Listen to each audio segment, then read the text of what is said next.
ওকে, good morning সবাইকে। আমার কথা শোনা যাচ্ছে? সবাই শুনতে পাচ্ছ? গুড মর্নিং স্যার, কেমন আছেন? ওকে, ভেরি গুড। তো আজকে আমাদের ক্লাস শুরু। তো আশা করি সবাই সুস্থ আছো। আর যে নির্দেশনা অনুসারে ক্লাসগুলো দেখতে বলেছিলাম তা নিশ্চয়ই তোমরা দেখেছো, বিশেষ করে পার্ট এ এর ক্লাসগুলো, তাই তো? ইংলিশ রিডিং স্কিলস পার্ট এ এর রেকর্ডেড ক্লাসগুলো দেখে নিতে বলেছি, এবং এখানে যেভাবে যে নির্দেশনা দেওয়া হয়েছে, যে ক্লাসগুলো করতে বলা হয়েছে, সে ক্লাসের ভিতরে এই বিষয়ে বাকি নির্দেশনা আছে। তো সবাই দেখছো তো নাকি? আর কি অবস্থা বলো সবার মতো? সবাই একটু কথা বলবা এখন তোমাদের। আমি এখন ওভারঅল একটা আলোচনা করব।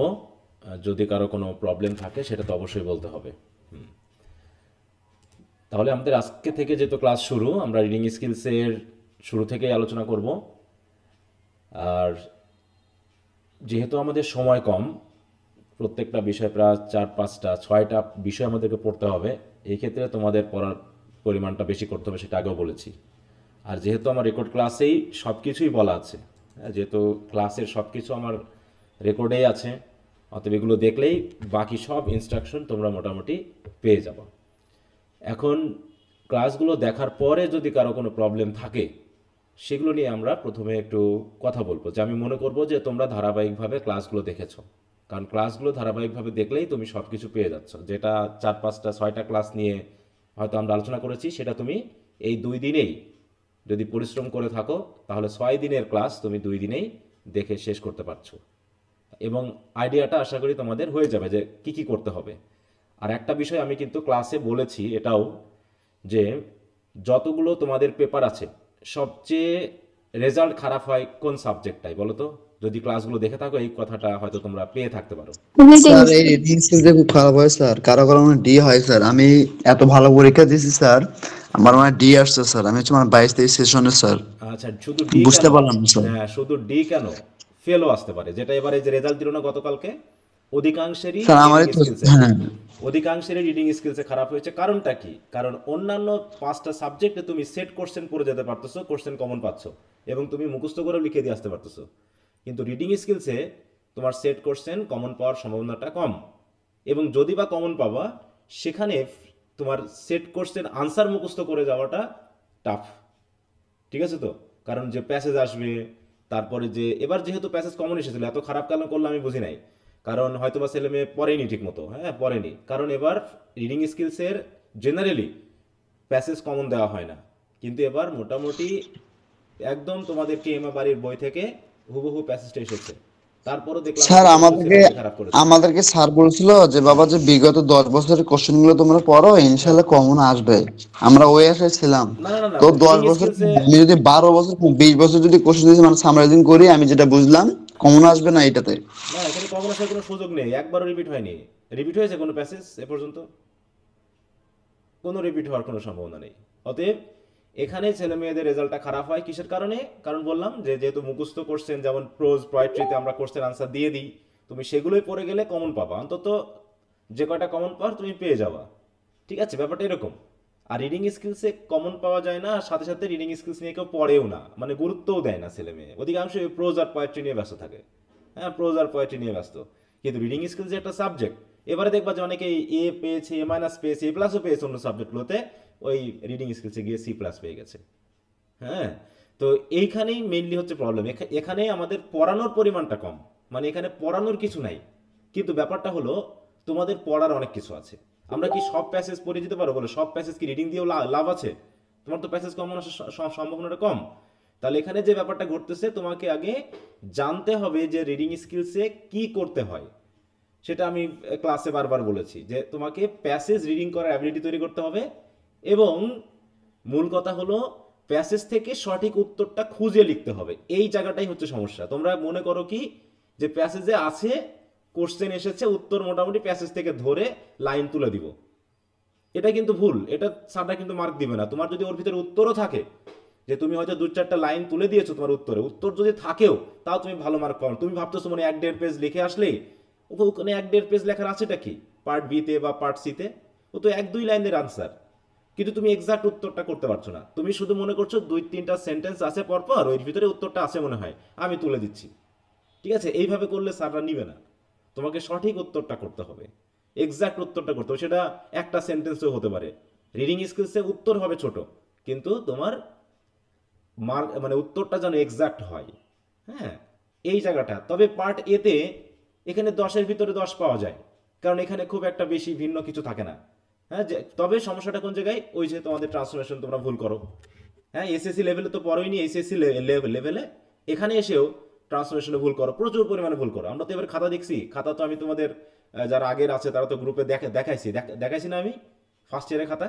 জি স্যার, কি দেখেছি। আজগুবি লিখে রাখছে, কি আজে বাজে জিনিস লিখে রাখছে, অথচ আজকে এই যে রেজাল্ট দেওয়ার পর তারা মনে করছে সব পণ্ডিত হয়ে গেছে। হ্যাঁ, স্যাররা মনে হয় কাঠের চশমা পরে দেখছে, খাতা দেখছে, কি আজগুবি লিখে রাখছে, অথচ কোটেশন দিয়েছে তার বইয়ের সাথে মিল নাই। হ্যাঁ, হাতের লেখা তো মানে মনে করবো যে 2-3 স্টুডেন্টরা মনে হচ্ছে হাতের লেখা ভালো। মানে সবকিছু মিলে খারাপ রেজাল্ট করার মতো যথেষ্ট কারণ আছে বলেই হয়েছে।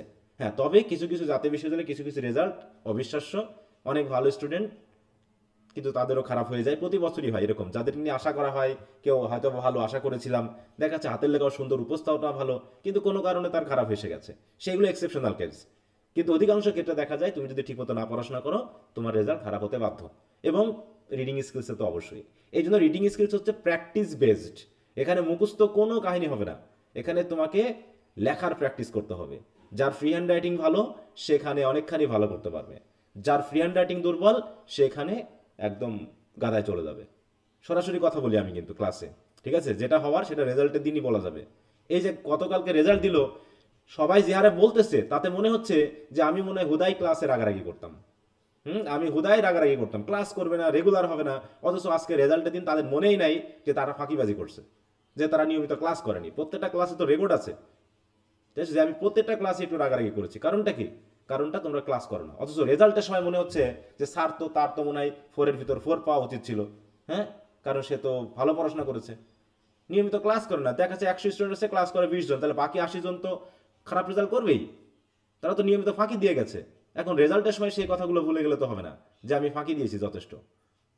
হুম তো যাই হোক, এই কথাগুলো একটু বলে নিলাম কারণ তোমরা ক্লাসগুলো করতেছো, এবং আমি আগেও বলছি যে সবগুলোর খারাপ হলেও রিডিং স্কিলসে রেজাল্ট কম হয়। খুব এক্সেপশনাল 2-1 জন আছে যারা ভালো করেছে, তাছাড়া অধিকাংশ দেখলাম অন্যগুলোতে ভালো, কিন্তু সব তাদের ইয়াতে খারাপ, রিডিং স্কিলসে খারাপ। কি সবাই বুঝতে পেরেছো? হুম তাহলে রিডিং স্কিলসটাকে কিভাবে হ্যাঁ করতে স্যার। হবে?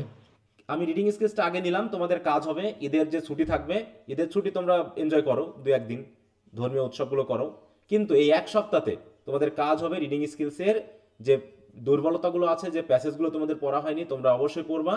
এবং আমি তো কিছু প্যাসেজ পড়াই দিয়েছি এবং ওখানে নির্দেশনা দিয়েছি কি আমি কিছু প্যাসেজ পড়িয়ে দিয়েছি, কিন্তু বাকিগুলো তোমাদেরকে পড়তে বলেছি যে তোমরা একটু নিজ দায়িত্বে পড়ে নিবা। আর আগেও বলছি যেহেতু প্যাসেজ কমন পাওয়ার সম্ভাবনা কম, এবার যেহেতু কমন এসেছে বলে পরের বারও আসবে তেমন না, কিন্তু আমরা বইয়ের প্যাসেজগুলো অন্তত পড়িয়ে দিই, যাতে অন্তত বইয়ের প্যাসেজগুলো আসলে যাতে তোমরা ওখান থেকে পড়তে পারো। কারণ কোথা থেকে আসবে আমরা জানি না। এর আগের পরীক্ষায় এসেছিল কি তোমাদের ইন্ট্রোডাকশন টু যে প্রোজ আছে না, প্রোজের যে গেমস আর টয়লাইট যে প্যাসেজটা আছে, ওখান থেকে তোমাদের প্রথম প্যারাগ্রাফ বা 2-3টা প্যারাগ্রাফ তুলে দিয়ে করেছিল, প্রশ্ন তৈরি করেছিল। অতএব প্যাসেজগুলো কোথা থেকে আসবে সেটা বলা মুশকিল, কিন্তু তোমাকে তোমার পড়ার অ্যাবিলিটি তৈরি করতে হবে। একটা প্যাসেজ পড়ে তোমাকে সেই জায়গা থেকে আনসার করতে হবে। আর আরেকটা হলো, আমি কি বলেছি, প্রথমে প্যাসেজ পড়তে বলেছি নাকি কোশ্চেন পড়তে বলেছি, কোনটা? Sir question sir. কোশ্চেন করতে হ্যাঁ, বলেছেন। আগে প্যাসেজ থেকে কোশ্চেনটা পড়বা, কোশ্চেনটা পড়ার পর তারপর তুমি প্যাসেজ পড়তে যাবা, তাহলে সময় নষ্ট কম হবে। এতে তুমি কি করতে পারবা, যে তোমার প্যাসেজ থেকে কোথায় কোথায় উত্তরটা আছে তুমি সহজে ধরতে পারবা। তাছাড়া আগে তুমি প্যাসেজটা পড়ে নিলা, পড়ে নিয়ে তারপর আবার কোশ্চেন পড়ার পর আবার প্যাসেজ পড়তে যাবা, দেখো যে আবার প্যাসেজটা পড়তে হচ্ছে, এতে তোমার ডাবল সময় নষ্ট। আর সাথে পেন্সিল রাখবা, পেন্সিল দিয়ে একটু টুকে রাখবা হালকা করে, আবার খাতায় পুরোপুরি দাগ দিবা না, কারণ অনেক স্যার আছে যে তারা কি করে এক্সপেল করে দেয়। এরকম একটা ঘটেছে গত সেকেন্ড ইয়ারের পরীক্ষায়, এক স্টুডেন্ট কল দিয়েছে, স্যার এরকম অবস্থা, আমাকে এক্সপেল করে দিয়েছে। কি কারণে? কারণ সে পূর্বের পরীক্ষার প্রশ্নটা তার সাথে নিয়ে গেছিল। মানে ভুল ক্রমে অনেক সময় ফাইলের ভিতর তোমরা করো না যে আগের প্রশ্নটা ফাইল থেকে না বার করে পরীক্ষা হলে নিয়ে যাও, হয় না এরকম? তো এই হ্যাঁ জন্য স্যার। বলতেছি যে পরীক্ষার হলে যাওয়ার আগেই অবশ্যই তোমার ফাইলটা চেক করে নিবা, যাতে তোমার কাছে প্রিভিয়াস কোনো কোশ্চেন বা কাগজপত্র না থাকে। হ্যাঁ, স্টুডেন্টরা অনেক কাটাকাটি করেছে, এমনকি যে রুমে যে ম্যাডাম ছিল সে নাকি পুরো এক্সপেল করে দিয়েছে। এটা খুবই অমানবিক হয়েছে, সেটা করা ঠিক হয়নি। আমরা তো পরীক্ষা নিই, কিন্তু একদম শুধু একটা কোশ্চেন ছিল বলে তাকে এক্সপেল করা হয়েছে, এটা একদমই ঠিক হয়নি। তো এরকমটা হয়ে থাকে, যদি এক্সপেল হয়ে যায় তাহলে তোমার জীবনের একটা ব্যাপার। হ্যাঁ, তো এরকম খাতায় টাটায় দাগালে, প্রশ্নে দাগালে অনেক সময় স্যারেরা এরকম এক্সপেল করে দিতে পারে। এই জন্য পেন্সিল নিয়ে যাবা, নিয়ে গিয়ে ছোট করে হালকাভাবে দাগিয়ে রাখবা যে এই জায়গায় আমার উত্তরটা, যেহেতু এ আর বি বা সি এরকম করে উল্লেখ করে রাখবা, দিয়ে তারপরে লেখার চেষ্টা করবা। আর লিখতে গেলে কি কি বলেছি, যে প্যাসেজে যা থাকবে হুবহু কপি করবা তুমি, বলো তো? না, হ্যাঁ, তোমাকে নিজের কি মতো করতে করে হবে, লিখতে হবে নিজের মতো ফ্যাসেজ করে থেকে। তোমাকে লিখতে হবে, তাই না? নিজের মতো করে লিখতে হবে। এই নিজের মতো করে লেখার জায়গাটাই হচ্ছে সবচেয়ে বড় সমস্যা। ঠিক আছে? তো এই বড় সমস্যাটা কি? তেমন কিছু না। তোমার যদি সেন্টেন্স স্ট্রাকচার সম্পর্কে জ্ঞান থাকে, তোমার কোনো অ্যাক্টিভ আছে তুমি প্যাসিভ করে দাও, ওখানে সিম্পল সেন্টেন্স আছে তুমি এখানে কমপ্লেক্স করে দাও, ওখানে কমপ্লেক্স আছে তুমি এখানে সিম্পল করে দাও। জাস্ট একটু নিজের কারিকুলামটা দাও, হুবহু যাতে সেন্টেন্সটা প্যাসেজে যা আছে সেটাই যেন তুলে এসো না। যদি হুবহু প্যাসেজ কপি করে তুলে আসো তাহলে তোমার নাম্বার কমে যাবে। আর একটা বিষয় হলো, এখানে যেহেতু 12টা কোশ্চেন থাকে এবং কোশ্চেনগুলো বিভিন্ন ধরনের, তাই না? প্রথমে 4-5টা থাকে কি, প্রথম 4-5টা থাকে সেটা হলো শর্ট কোশ্চেন আনসার, মানে ব্রিফ কোশ্চেন কোশ্চেন থাকে। আনসার, তাই তো? তারপরে যেগুলো থাকে এখানেই হয়ে যাচ্ছে তোমাদের বেশি প্রবলেম, যে 2-4টা-5টা তোমরা পারলেও বাকিগুলো কঠিন হয়ে যায়। কেমন করে? ওয়ার্ড মিনিং, একটা ওয়ার্ডের মিনিং লিখতে বলে, তোমরা অনেকে বাংলায় মিনিং লেখো, ওখানে কি বাংলায় মিনিং লিখতে হবে না ইংরেজিতে লিখতে হবে মিনিংটা, বলো তো? ইংরেজিতে। ইংরেজিতে। অনেকে পরীক্ষার খাতায় বাংলায় মিনিং লিখে আসো, যেটার মিনিং বাংলায়, এটা নেবে না স্যার, ওটা কাটা। এবং বাংলায় শুধু মিনিং লিখলে হবে না, সেটা দিয়ে কি কি করতে হবে বলো তো? সেন্টেন্স তৈরি করতে হ্যাঁ, হবে। সেটা দিয়ে আবার তোমাকে সেন্টেন্স তৈরি করতে হবে, তোমাকে একটা সেন্টেন্স তৈরি করতে হবে। তাহলে এখানে তোর হাফ মার্ক দেওয়ার সুযোগ নাই। তাহলে তোমাকে কত মার্ক দিব? যে তুমি ওয়ার্ড মিনিংটা ঠিক লিখছো কিন্তু সেন্টেন্সটা ভুল লিখছো, তোমাকে আমি কত দিব বলো আসলে? এখানে কি আদৌ তোমাকে মার্ক দিব আমি? হুম? তখন তুমি তো অঙ্ক শেষ করতে পারবে না।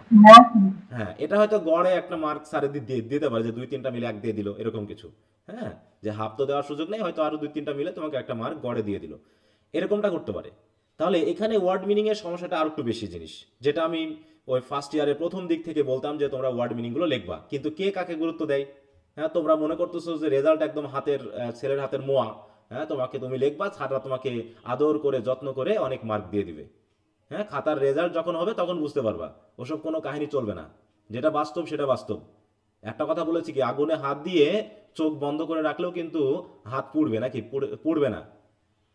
যা তুমি তো দেখতে পাচ্ছ না তোমার হাত হ্যাঁ স্যার, পুড়তেছে। পড়বে। তাহলে এই কথাগুলো একটু খেয়াল রেখো, পড়াশোনা যখন করছো বাস্তবতায় পড়াশোনা করতে হবে, তা না হলে যেটা ঘটার সেটাই ঘটবে।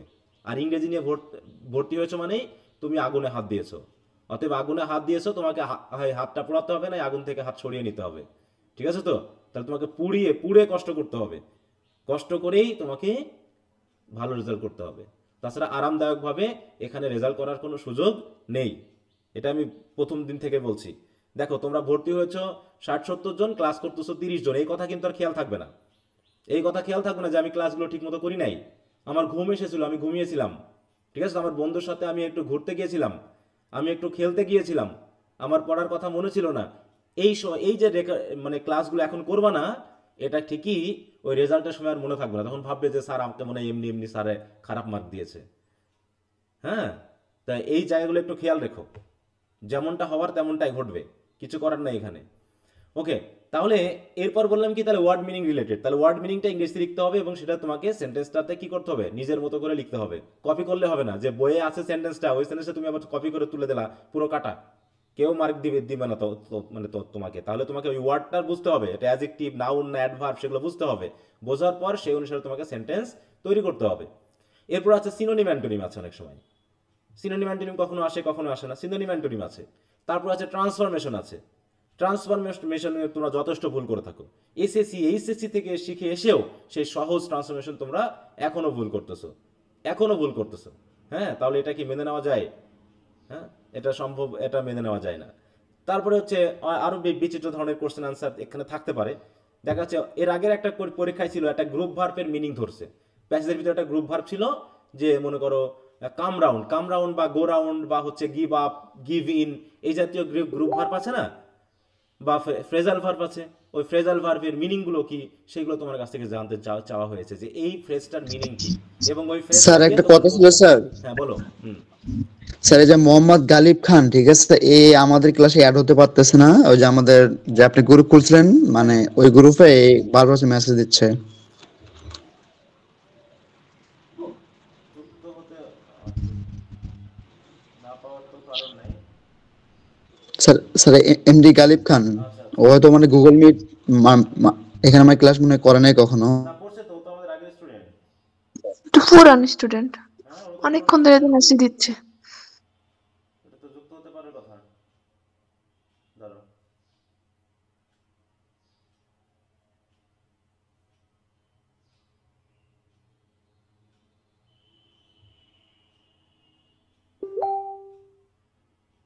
আচ্ছা, তুমি গুগল ক্লাসরুমে নাই, আউট হয়ে গেছে।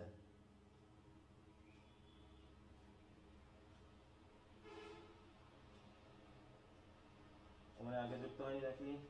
মাঝে মাঝে আউট হয়ে যায় অনেকে গুগল ক্লাসরুম থেকে। হ্যাঁ অটো অটো, আর আমি যেহেতু গুগল ক্লাসরুমের এটা কোডটা ইয়া করে রাখি।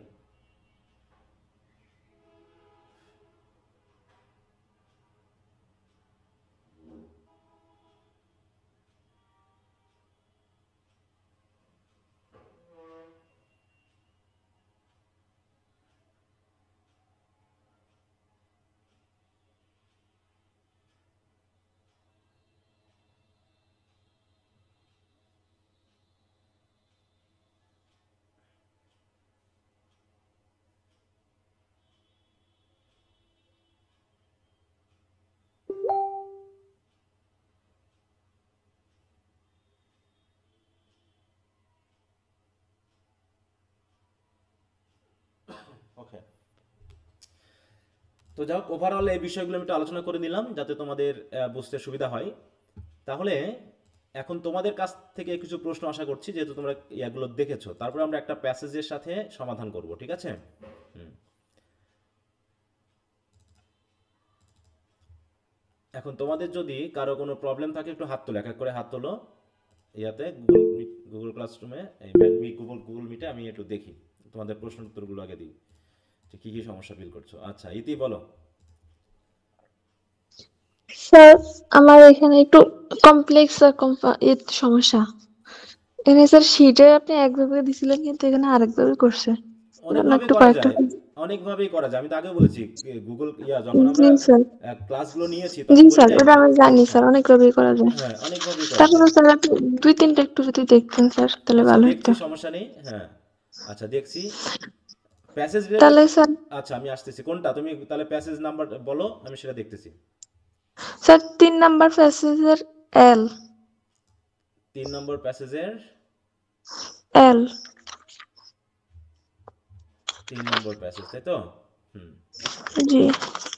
দিয়ে হচ্ছে এল, জি। এটা। হুম, জি।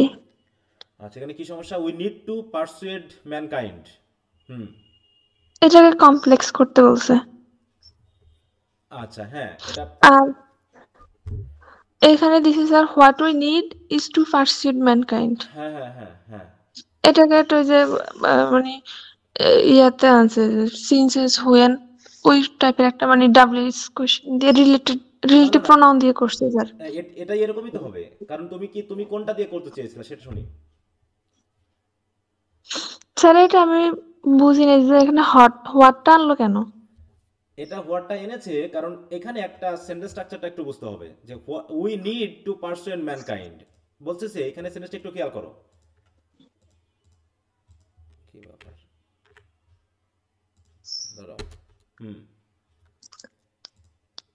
বলতেছে যে we need to persuade mankind. এখানে কি তুমি মনে করতেছো যে ইনফিনিটিভ আছে মানে সো দ্যাট দিয়ে করব, এরকম কোনো উদ্দেশ্য আছে? কোনো কাজের কোনো উদ্দেশ্য আছে? এরকম কোনো সেন্স আসতেছে?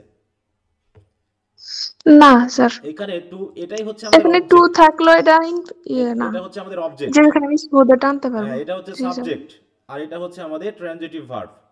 তার মানে আমাদের যেটা প্রয়োজন সেটা হলো মানুষকে বোঝানো, পারসুয়েট করা। তাহলে আমাদের প্রয়োজন হলো মানুষকে বোঝানো। এখানে কি সো দ্যাটের বা এরকম কোনো সেন্স আসতেছে যে উদ্দেশ্য বোঝাবে? বলো। না, অনেকে তোমরা মনে করতে পারো যে টু বা ইনফিনিটিভ দিয়ে টু থাকলে আছে। আমরা সো দ্যাট দিয়ে করব। এরকম কোনো সেন্টেন্স মিলবে বলো তো, একটু দেখো তো যে এরকম করে মিলে না কিনা, স্যার। যে we need so that we can pursuit mankind, এটা কি কোনো সেন্স আসছে? বলো। না স্যার। হ্যাঁ, না আসবে স্যার। আসবে না, বলছে এরকমটা সেন্টেন্স হয় না। তাহলে এখন বলতেছে এখানে সেন্টেন্সটা এরকম যে আমাদের যা প্রয়োজন তা হলো মানুষকে বোঝানো।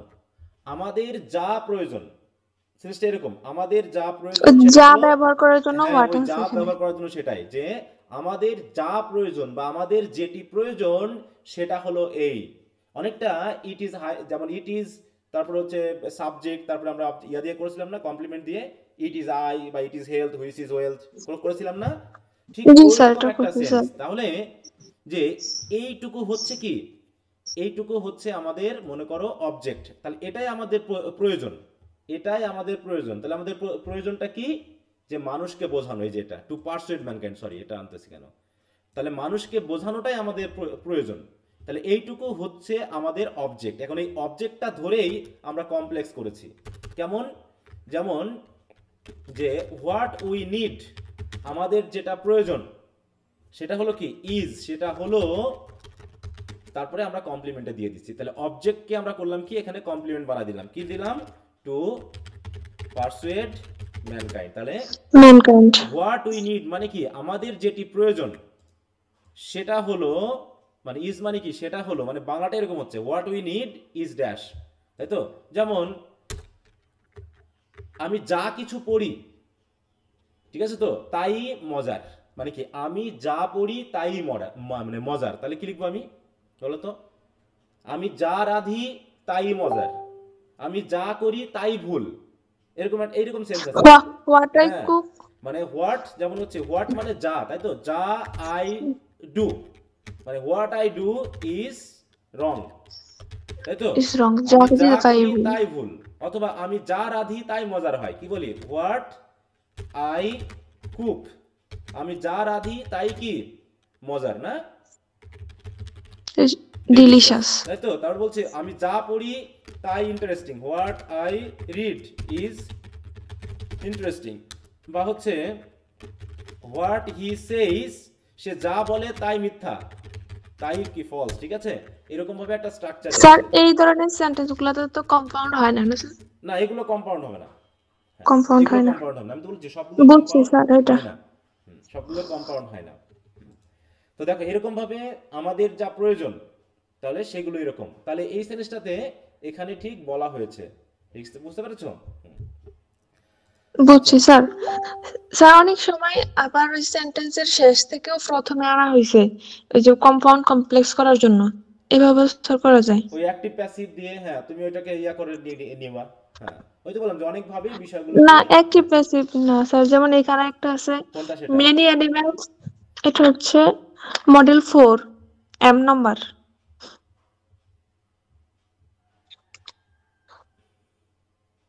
মডেল 4 এর এম। এম, হ্যাঁ many animals knock out their teeth, ওইখানে ওইটা। হ্যাঁ, এটা কেন হয় আমি তো আগে বলেছিলাম যে অনেক সময় তোমার ওই যে কম্পাউন্ড করতে গেলে আগের কাজটা আগে হয়, পরের কাজটা পরে হয় কম্পাউন্ড করার সময়। পরে হয়। কিন্তু যখন তুমি কমপ্লেক্স করবা তখন কি কথা বলা ছিল, যে তোমার আগে পিছে হয়ে যাবে। যদি তুমি এরকমটা হচ্ছে না, যে তুমি তো এটা এইভাবে করতে পারো যে অ্যাজ সিন্স বিকজ দিয়ে আমরা সবসময় করি কি, সাবঅর্ডিনেট ক্লজটা আগেও দিতে পারি পরেও দিতে পারি, পারি কিনা?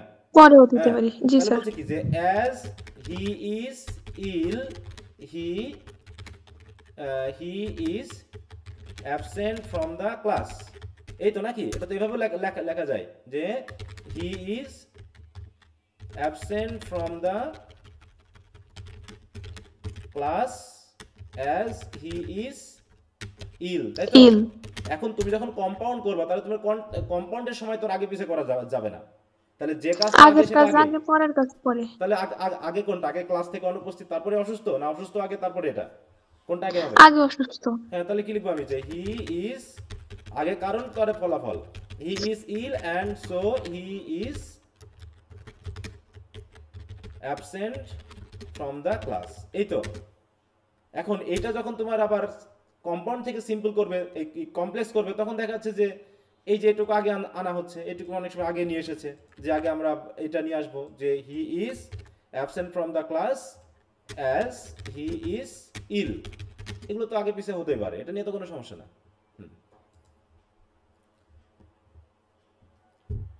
কি কথা বুঝতে পেরেছো? কারণ এখানে কি জি sir. Many animals bite at the জজ অফ দ্য ট্র্যাপস, এই লোহার তৈরি ট্র্যাপগুলোর যে জ আছে সেগুলোকে অনেক অ্যানিমেল কামড়ায়, কামড়ানোর কারণে তাদের দাঁতগুলো ভেঙে যায়। Knock out their teeth, knock out মানে কি না দাঁতগুলো ভেঙে ফেলা। ভেঙে যাওয়া। তাহলে আগে কি দাঁত ভেঙে যাওয়া তারপরে কি কামড়ানো, নাকি আগে কামড়ানো তারপর দাঁত ভাঙা, কোনটা হবে? আগে কামড়ানো, হ্যাঁ, তারপর তাহলে দাঁত ভাঙা। এখন এটা তো কম্পাউন্ডে আছে, তাহলে আগে কামড়ানো সেটা আগে দেওয়া আছে। এখন তুমি তুমি যখন কমপ্লেক্স করবা তখন কি করবা? এইভাবেই রাখতে পারো যে many animals bite at the জজ of the traps as they sore and thus they knock out their teeth, এটা তো আছে তাই না? তাহলে নক আউট দেয়ার টিথ, তাহলে হচ্ছে অ্যাজ দিয়ে করলাম, as many animals bite at the জজ অফ দ্য মানে ট্র্যাপস, তারপরে কমা দিয়ে they knock out their teeth, এভাবে হবে। অ্যান্ড ডাজ বাদ পড়ে গেল তাই না, কারণ ওখানে তুমি অ্যাজ ইউজ করেছো।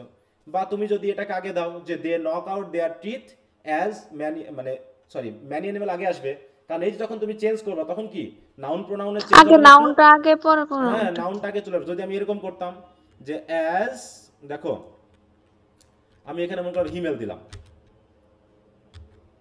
হি মেল, তাই তো? As Himel is ill he is absent from the class. এখন যদি he is absent from the class এটা যদি আগে দিই এই যে এই জায়গায়, এবং অ্যাজ হিমেল ইজ ইল, এটা কি বলা যাবে বলো তো? অ্যাজ হিমেল ইজ ইল এটা কি বলা যাবে? হুম, আগে নাউনটা আগে দিতে নাউন হবে, আনতে হবে কিনা? পরে প্রোনাউনটা দিতে হবে। হ্যাঁ, তাহলে আমরা এটা আগে দিব। তাহলে Himel is absent from the class as he is ill, এই নাউন প্রোনাউনের ব্যাপারটা কিন্তু খেয়াল করতে হবে, এটা এক ধরনের ভুল যে আগে নাউন হয় পরে প্রোনাউন হয়, ঠিক আছে? এই জি স্যার। আচ্ছা, ট্রান্সলেশনটা নিয়ে আমি একটু পরে কথা বলছি, আমরা একটু প্যাসেজের বিষয় নিয়ে কথা বলি বাকিদের সাথে।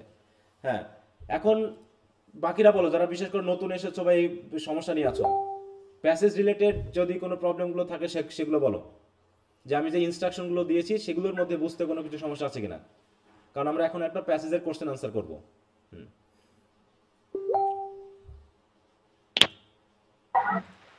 স্যার, আমি তো প্যাসেজ গুলো প্র্যাকটিস করছি, কিন্তু এর মধ্যে হচ্ছে আমার 2-3টা প্যাসেজে একটু অর্থ তুলতে প্রবলেম হচ্ছে। আচ্ছা, হ্যাঁ, মানে যে প্যাসেজগুলো আমি পড়িয়ে দিয়েছি সেগুলো, নাকি যেগুলো পড়িয়ে দিই না সেগুলোর ভিতরে? স্যার, সবগুলোই তো করছি, আমি পেইড বেস রিস্টুডেন্ট ছিলাম তো।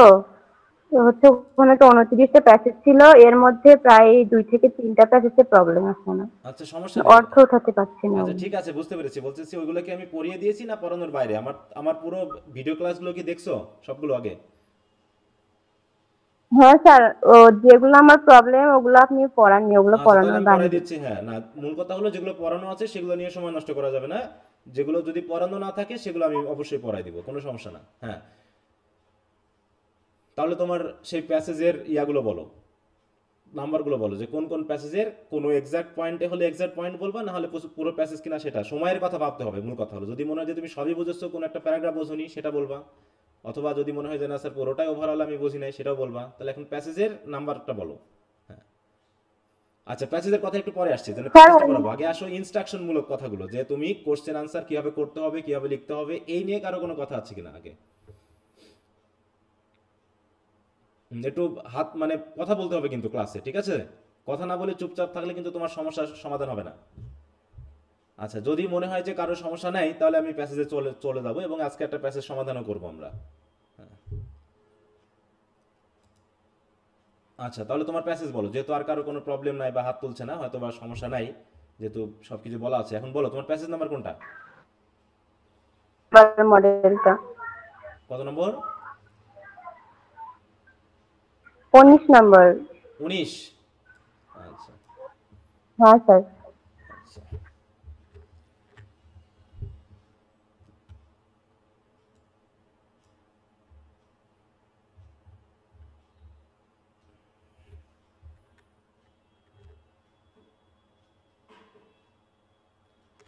হ্যাঁ, আরেকটা জিনিস বলি, প্যাসেজগুলো অনেক সময় কি করবে, আমি একটা জিনিস তোমাকে বলি, প্যাসেজ বোঝা আমার উদ্দেশ্য না। একটা জিনিস তোমাকে খেয়াল করতে হবে, তুমি প্যাসেজ না বুঝেও রিডিং স্কিলসের সবচেয়ে বড় বিষয় হলো, বিশেষ করে আইএলস বলো, যেগুলোতে বলো, তোমার প্যাসেজ বোঝা মূল কথা না।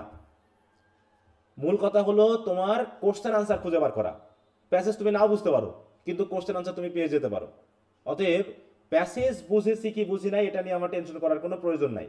আমরা এটা দিয়েই কোশ্চেন আনসার করবো এখন, ঠিক আছে? যাতে আমরা প্যাসেজটা দেখবো যে কোশ্চেন আনসার করতে করতে তুমি বুঝে গেছো, ঠিক আছে? কোশ্চেন আনসার করতে করতে তুমি বুঝে গেছো। কারণ প্যাসেজ বুঝে কোশ্চেন আনসার করতে যাবা, তাহলে তোমার মাথা খারাপ হয়ে যাবে। এই ধান্দা পরীক্ষার হলে করা যাবে না। আমি প্রথমে কি বলেছি বলো তো? আগে কি করতে হবে? আগে কোশ্চেন করতে হবে। কোশ্চেনগুলো পড়ে। তাহলে আমরা ওইভাবে আসি এবং এই প্যাসেজটা সবাই সমাধান করি। আমরা সবাই একটু এই প্যাসেজে আসো। দেখো বলা হচ্ছে what we recognise in the field of photography. তাহলে ফটোগ্রাফির ফিল্ডে আমরা কি রিকগনাইজ করেছি? তাহলে বলছে হোয়াট, এখানে কোশ্চেনটা ভুল আছে, হোয়াট ডিড উই রিকগনাইজ অথবা হোয়াট ডু ইউ রিকগনাইজ এরকম হবে। তাহলে আমরা কোশ্চেন বুঝতেছি কিনা। তাহলে ফটোগ্রাফির ফিল্ডে আমরা কি রিকগনাইজ করেছি? Why is photography so important? Photography এত গুরুত্বপূর্ণ কেন? What was the purpose of setting up Drik and, দেখো পাঠশালা, ড্রিক এবং পাঠশালা প্রতিষ্ঠা করার উদ্দেশ্য কি?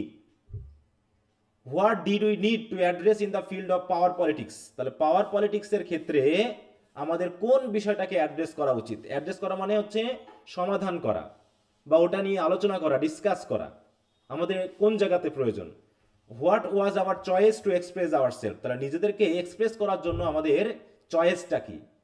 দেখো আমরা কিন্তু কোশ্চেনগুলো দুইবার রিডিং দিয়ে নিব, দিয়ে মাথায় নিয়ে নিব। এবার যখন আমরা ধীরে ধীরে প্যাসেজগুলো পড়বো, তখন আমরা ধারাবাহিকভাবে উত্তরগুলো পেয়ে যাব।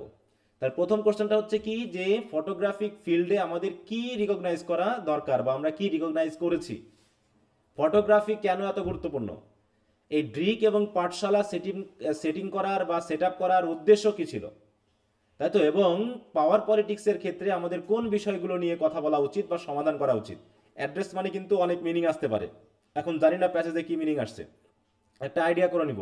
What was our choice to express our self. আমাদের নিজেদেরকে প্রকাশ করার জন্য আমাদের চয়েসগুলো কি, আমরা কি করতে পারি? কি সবার মাথায় আছে? বুঝতে পেরেছো কোশ্চেনগুলো সবাই? জি স্যার। একটু ইয়া করবা, একটু আওয়াজ দেবা, ঠিক আছে তো? হ্যাঁ, আচ্ছা, তো ঠিক আছে। এবার আমরা চলে আসি, প্রথম প্রশ্ন হচ্ছে what we recognise in the field of photography. তাহলে আমরা এখন ধারাবাহিকভাবে পড়ি, মানে আমরা কি কি পেয়েছি বা কি কি দেখেছি। এইখানে দেখো বলছে ইট ইজ নো কোইন্সিডেন্স। আমরা কিন্তু ধারাবাহিকভাবে পড়ে যাব। আমরা উপরের মিনিং বুঝলাম কি বুঝলাম না সেটা নিয়ে সময় নষ্ট করা যাবে না। আমরা আমাদের যে কোশ্চেনের উত্তরটা সেটা আমরা কোথায় পাবো সেটা খেয়াল করবো সবসময়, ঠিক আছে? তাহলে দেখো it is no coincidence. Coincidence মানে কি? কোইন্সিডেন্সের মিনিং জানা আছে সবার? বলো তো, কোইন্সিডেন্স মানে কি? কাকতালীয় কাকতালীয়ভাবে কোনো কিছু ঘটা, মানে একটার সাথে আরেকটা অটোমেটিক ঘটে যাওয়া। আমরা জানি না এটা কেন ঘটেছিল। তো it is no coincidence that the longest standing photo festival in Asia is in Bangladesh. যে বাংলাদেশে দীর্ঘদিনের জন্য, লং স্ট্যান্ডিং মানে অনেকদিন ধরে ঘটনাটা ঘটেছিল, এরকম একটা কিছু বোঝাচ্ছে। আইডিয়া করবা, পুরোপুরি তোমাকে বাংলা ট্রান্সলেশন করতে বলা হয়নি পরীক্ষার হলে যে এটা ট্রান্সলেশন করে দাও। অতএব তুমি আইডিয়া বুঝে গেছো মানে তোমার হয়ে গেছে কথা। তাহলে এটা কোইন্সিডেন্স নয় বা এটা কাকতালীয় নয় যে বাংলাদেশে এমন একটা, মানে কি, দীর্ঘদিনের জন্য একটা ফটো ফেস্টিভ্যাল হচ্ছে। And we took on photography with such gusto. আর এই ফটো ফেস্টিভ্যাল যেহেতু হচ্ছে, সেই উদ্দেশ্যেই আমরা কিন্তু ফটোগ্রাফিটাকে নিয়েছিলাম। উই টুক অন ফটোগ্রাফি মানে কি? ফটোগ্রাফি মানে কি? ফটোগ্রাফি দিয়ে কোন জিনিসটাকে বোঝায় বলো তো? ফটোগ্রাফি দিয়ে কোন সেন্সটাকে বোঝায়, কোন কাজটাকে বোঝায় বলতে পারবা? ছবি তোলা। হ্যাঁ, ক্যামেরা দিয়ে ছবি তোলা, নাকি? ক্যামেরা বা মোবাইল ফোন দিয়ে ন্যাচারাল বা অন্যান্য ছবি তুলে সেইগুলোকে কি করা? প্রতিযোগিতায় দেওয়া, এই যে ফটো ফেস্টিভ্যালে গিয়ে দেখানো। হ্যাঁ, তাই বলতেছে যে যেহেতু বাংলাদেশে একটা ফটো ফেস্টিভ্যাল হতে যাচ্ছে বা হচ্ছে, এ কারণেই সেই দেখো গাস্ট মানে বুঝো তো, আগ্রহ, উৎসাহ, সেই উৎসাহ নিয়েই আমরা কিন্তু ফটোগ্রাফি শুরু করেছিলাম। এবার যখন ফটোগ্রাফি শুরু করলাম, উই রিকগনাইজ দ্যাট, আমরা এটুকু বুঝতে পারলাম। এবার দেখো প্রশ্নটা কি ছিল? প্রশ্নটা কি ছিল বলো তো? What did we recognise in the field of photography? We recognise in the field of photography. তাহলে ফটোগ্রাফিক ফিল্ডে আমরা যখন ঢুকলাম তখন গিয়ে কি দেখতে পাইলাম? যে দেখো in photography we had a transformative tool for social change, এটা হচ্ছে আমাদের উত্তর, তাই তো? যে আমরা দেখতে পাইলাম যে সামাজিক পরিবর্তনের উদ্দেশ্যে, হ্যাঁ, আমাদের একটা ট্রান্সফরমেটিভ টুল আমরা হাতে পেয়ে গেছি। তার মানে ফটোগ্রাফি এমন একটা টুল যেটা সামাজিক পরিবর্তন আনতে পারে। তাহলে ফটোগ্রাফিক ফিল্ডে আমরা গিয়ে দেখতে পেলাম যে ফটোগ্রাফি একটা টুল হিসাবে ব্যবহৃত হচ্ছে, ঠিক আছে? তো একটা উপাদান হিসাবে মানে ব্যবহৃত হচ্ছে, যেটাকে আমরা সামাজিক পরিবর্তনের হাতিয়ার হিসাবে ব্যবহার করতে পারি, তাই তো? হুম, মানে সামাজিক পরিবর্তনে হেল্প করতে পারি কিভাবে? যেমন সাহিত্য লিখে মানুষ সামাজিক পরিবর্তনে হেল্প করে বিভিন্ন বিষয়গুলোকে তুলে ধরার মাধ্যমে, তেমনি কেউ গান লিখে সামাজিক পরিবর্তনে সাহায্য করে, তাই তো? কেউ হচ্ছে সরাসরি কোনো সংগঠন প্রতিষ্ঠার মাধ্যমে সামাজিক পরিবর্তনে সাহায্য করে। তা এরা মনে করতেছে যে ফটোগ্রাফিও এমনই একটা টুল যেটা সামাজিক পরিবর্তনে আমাদেরকে কি করতে পারে, মানে হেল্প করতে পারে। কি কথা বুঝতে পেরেছো? হুম। তাহলে তারা জি কি স্যার। রিকগনাইজ করলো? তারা রিকগনাইজ করলোটা কি? যে ফটোগ্রাফি একটা সামাজিক পরিবর্তনের টুল হিসাবে ব্যবহৃত হচ্ছে, বা টুল হিসাবে এটাকে ব্যবহার করা যায়, বা এটা একটা টুল বা একটা হাতিয়ার বা একটা এলিমেন্ট যেটা সামাজিক পরিবর্তনে আমাদের সাহায্য করতে পারে। কি কথা বোঝা গেল? হ্যাঁ। জি স্যার। তাহলে এইভাবে তোমাকে এখন তোমাকে উত্তরটা লিখতে হবে। তাহলে এরা কিভাবে লিখেছে আমরা একটু দেখি। দেখো, এই যে দেখো, we recognise that in photography we had a transformative tool for social change. এটা কি করেছে বলো তো? সরাসরি হুবহু কপি করে দিয়েছে। Copy paste. হ্যাঁ, সরাসরি কপি করলে কি হবে এটা? হুম, হ্যাঁ স্যার। তাহলে এখানেই হচ্ছে প্রবলেম, যে আমরা হুবহু কপি টপি করি। এই জন্য দেখাচ্ছে পরীক্ষার হলে ছেলেপেলে বলছে, স্যার প্যাসেজ তো কমন পাইছি, একদম কোশ্চেন আনসার আমি হুবহু কপি করে দিয়ে আসছি। সমস্যাটা এই জায়গায় হয়ে গেছে যে স্যারেরা কপি কপি পেস্ট উত্তর পছন্দ করেন না, ঠিক আছে? তোমার একটা নিজস্ব কারিকুলাম এখানে থাকতে হবে, যেটা থাকতেছে না, এখানেই প্রবলেমটা এখানে হয়ে যাচ্ছে। তাহলে আমরা এটাই লিখবো, কিন্তু কোশ্চেনে তো একটা বিষয় বলা আছে, তাই না? কোশ্চেন থেকে কি আমরা একটু হেল্প নিতে পারি না এখান থেকে, বলো তো? জি হ্যাঁ, স্যার। জি স্যার। দাঁড়াও আমি একটু বই উই নিচ্ছি। রিকগনাইজড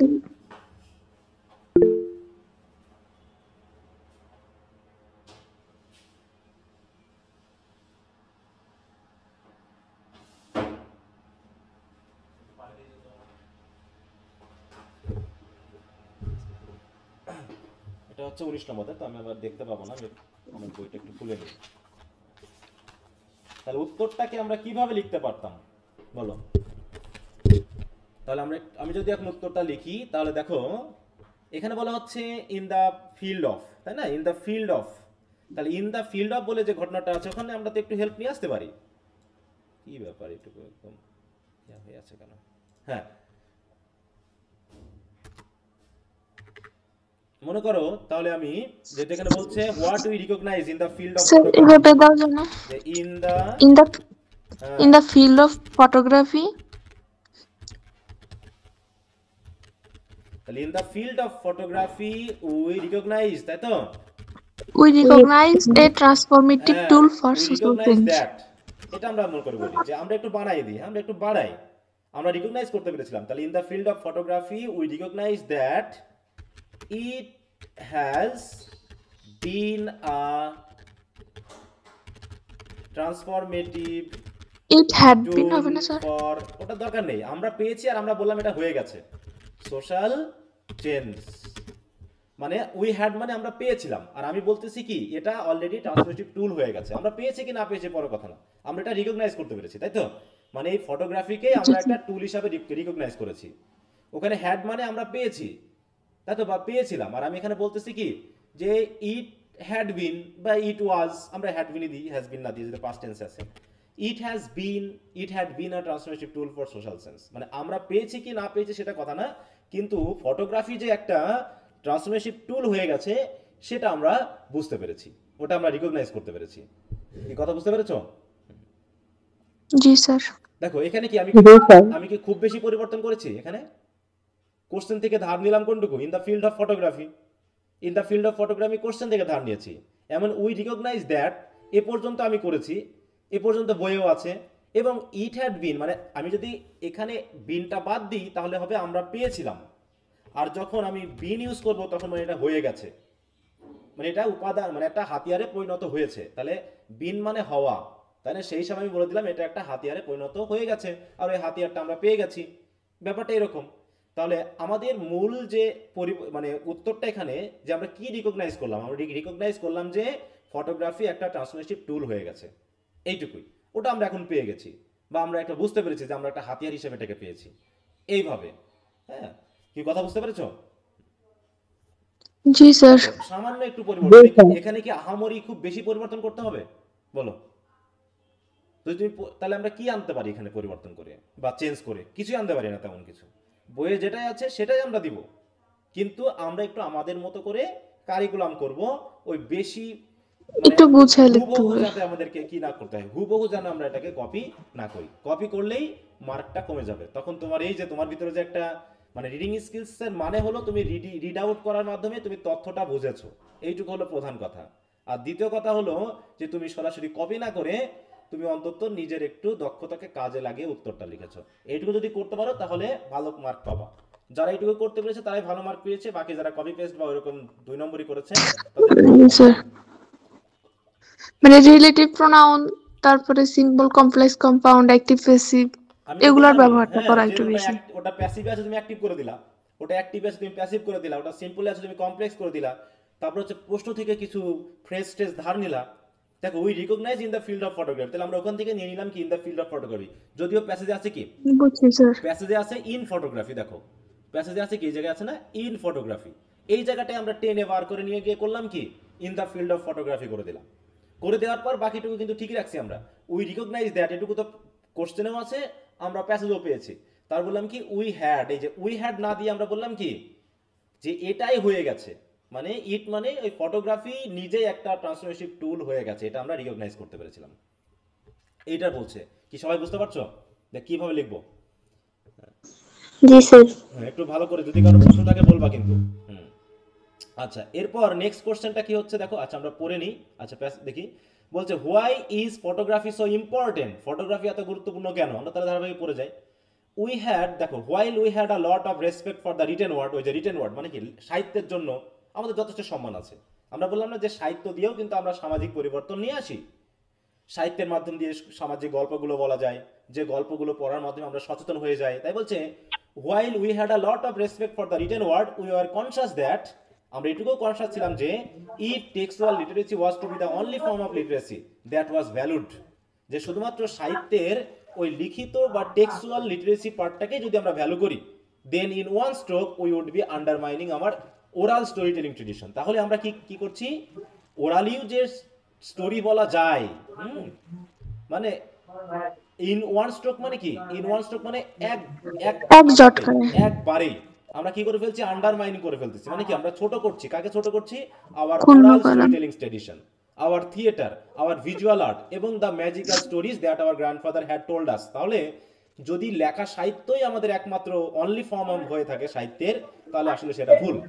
আমাদের অথরের মতে যে মৌখিক যে গল্পগুলো বলা যায় সেগুলোরও গুরুত্ব আছে, থিয়েটারেরও গুরুত্ব আছে, আবার ভিজুয়াল আর্ট মানে কি এই যে ছবি ফটোগ্রাফি, এরও গুরুত্ব আছে। এছাড়াও যে ম্যাজিক্যাল স্টোরি আমার দাদা দাদিরা বলতেন আমাদেরকে, সেগুলোরও যে গুরুত্ব আছে, সেগুলোকে আমরা আসলে কি করছি, আন্ডারমাইন করছি। একটু মিউট রাখতে হবে, বাইরে থেকে কথা আসছে। তাহলে মূল কথা হলো শুধু লিখিত বইকেই বা লিখিত গল্পকেই গুরুত্ব না দিয়ে আমাদের এই যে theatre, visual art, magical story, তাই তো, মানে আমার দাদা দাদিরা যে বলতেন সবগুলোকেই গুরুত্ব দেওয়া উচিত। সুতরাং এর ভিতরে কি আমাদের কোনো কোশ্চেনের উত্তর আছে এটুকুর মধ্যে? বলো এটুকুর মধ্যে উত্তর আছে কিনা? হ্যাঁ, বলছে ফটোগ্রাফি কেন ইম্পর্টেন্ট, এটা কিন্তু এখানে নেই। এখানে শুধু বলা হলো যে সাহিত্যের পাশাপাশি মানে লিখিত সাহিত্যের পাশাপাশি আমাদের ওরাল সাহিত্য বা এগুলোর প্রতিও গুরুত্ব দেওয়া উচিত। আর সেটার খাতিরে এইবার তিনি বলবেন ফটোগ্রাফি কেন গুরুত্বপূর্ণ। বলছে দেখো, photography is so incredibly important in our culture, not only because we have lower level of textual literacy. বলছে শুধু আমাদের নিম্নমানেরই টেক্সচুয়াল লিটারেসি আছে শুধু তাই নয়, but because the average Bangladeshi sees it as an emancipatory টুল।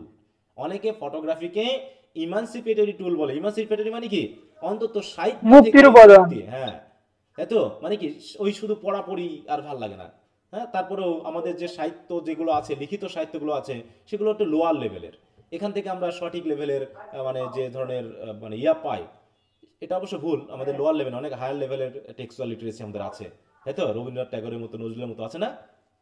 এটা কি খুব লোয়ার লেভেল? জি স্যার। হ্যাঁ, না, এটাকে হাই এখানে লেভেল একটু আন্ডারলাইন করা হয়েছে। পিএইচডি করা হয়। হ্যাঁ, এটা একটু আন্ডারলাইন করা হয়েছে। যাক, তাহলে ফটোগ্রাফি ইম্পর্টেন্ট এ কারণেই যে শুধু আমাদের যে টেক্সচুয়াল লিটারেসি খুব নিম্নমানের শুধু তাই না, বরং আমাদের এভারেজ বাংলাদেশি মানে কি আমাদের গড় বাংলাদেশি মানুষেরা কি করে এই ফটোগ্রাফিকে একটা ইমানসিপেটরি টুল হিসাবে, মুক্তির একটা বড় উপাদান হিসেবে মনে করে, যেটা আমরা সাহিত্য মানে বিশেষ করে ভাষা আন্দোলনের সময় তাই না অনেক ফটোগ্রাফির মাধ্যমে আমরা কি করেছি আমাদের ইয়াগুলোকে দেখেছি। তাহলে ফটোগ্রাফিকে কি হিসাবে দেখা হচ্ছে? ইমানসিপেটরি টুল হিসাবে দেখানো হচ্ছে। এ কারণেই আমরা এত গুরুত্ব দিচ্ছি। তাহলে আমরা কি বলতে পারি যে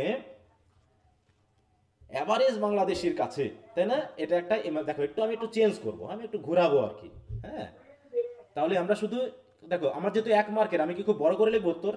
বলো, যেহেতু আমার 1 মার্কের উত্তর, না, ছোট। আমি বেশি বড় করে লিখতে যাব না, যেহেতু 1 মার্কের উত্তর আমি বেশি বড় লিখবো না। হ্যাঁ, কিন্তু লিখবো মোটামুটি আমার, দেখো বলছে why is photography so important, তাহলে আমি লিখবো আগে প্রশ্ন কিভাবে আছে, Photography is so important because দেখো ইজ আমি সো দিব না, ভেরি ইম্পর্টেন্ট, কারণ আমরা সো দ্যাট এর সাথে যুক্ত করছি না। ঠিক আছে, সো দ্যাট হলে আমরা সো নিয়ে আসতাম, compound sentence গঠন করব ভেরি ইম্পর্টেন্ট নাকি? হ্যাঁ, তাহলে ফটোগ্রাফি ইজ ভেরি ইম্পর্টেন্ট, কারণটা কি? বিকজ এই ফটোগ্রাফি কি হিসাবে কাজ করে? বিকজ ইট ইজ, তাই তো, অ্যান the tool of হ্যাঁ দেখো emancipatory it is an emancipatory টুল, তাই তো, বা ইমানসিপেশন বলতে পারো। দেখো ইট ইজ অ্যান but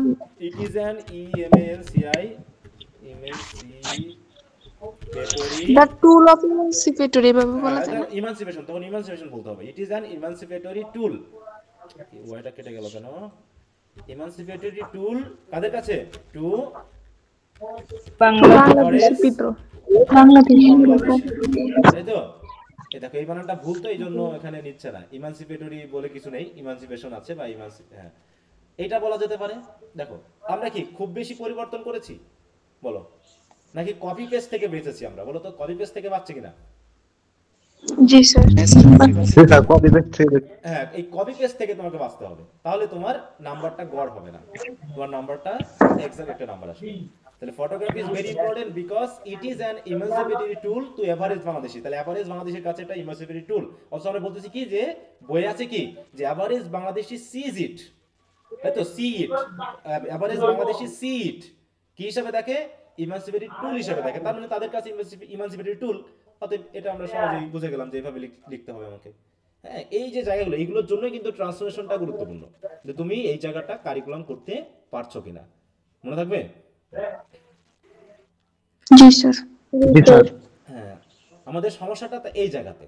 হ্যাঁ, মানে আমরা ইংরেজি সাহিত্য নিয়ে পড়ি কিন্তু আমরা ফ্রি হ্যান্ড রাইটিং, গ্রামার এইগুলোতে গুরুত্ব দিই না।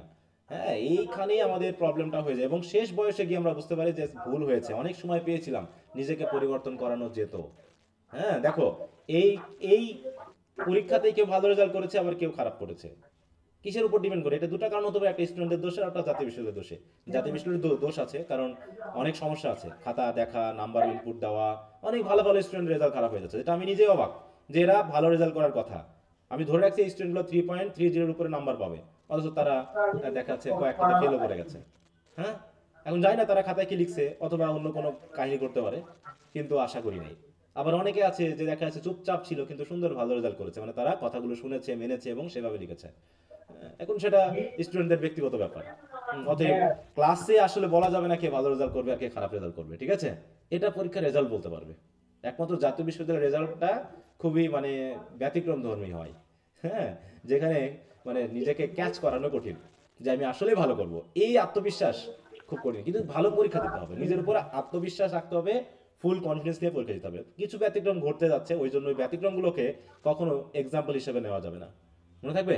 ওকে, তাহলে এটা গেল। দেখো বুঝতে পারছো কিনা প্যাসেজটা কি? আমরা যখন এই যে কোশ্চেন অনুসারে পড়তেছি তখন কি খুব কঠিন লাগতেছে?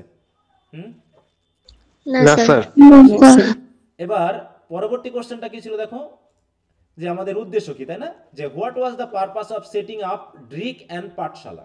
তাহলে ড্রিক এবং পাঠশালা সেট আপ করার উদ্দেশ্য কি ছিল? তাহলে পরবর্তীতে যেমন দ্য কোর প্রিন্সিপাল, এবার দেখো প্রিন্সিপাল মানে পারপাস, দেখো একটু ওয়ার্ডিংটা চেঞ্জ করেছে।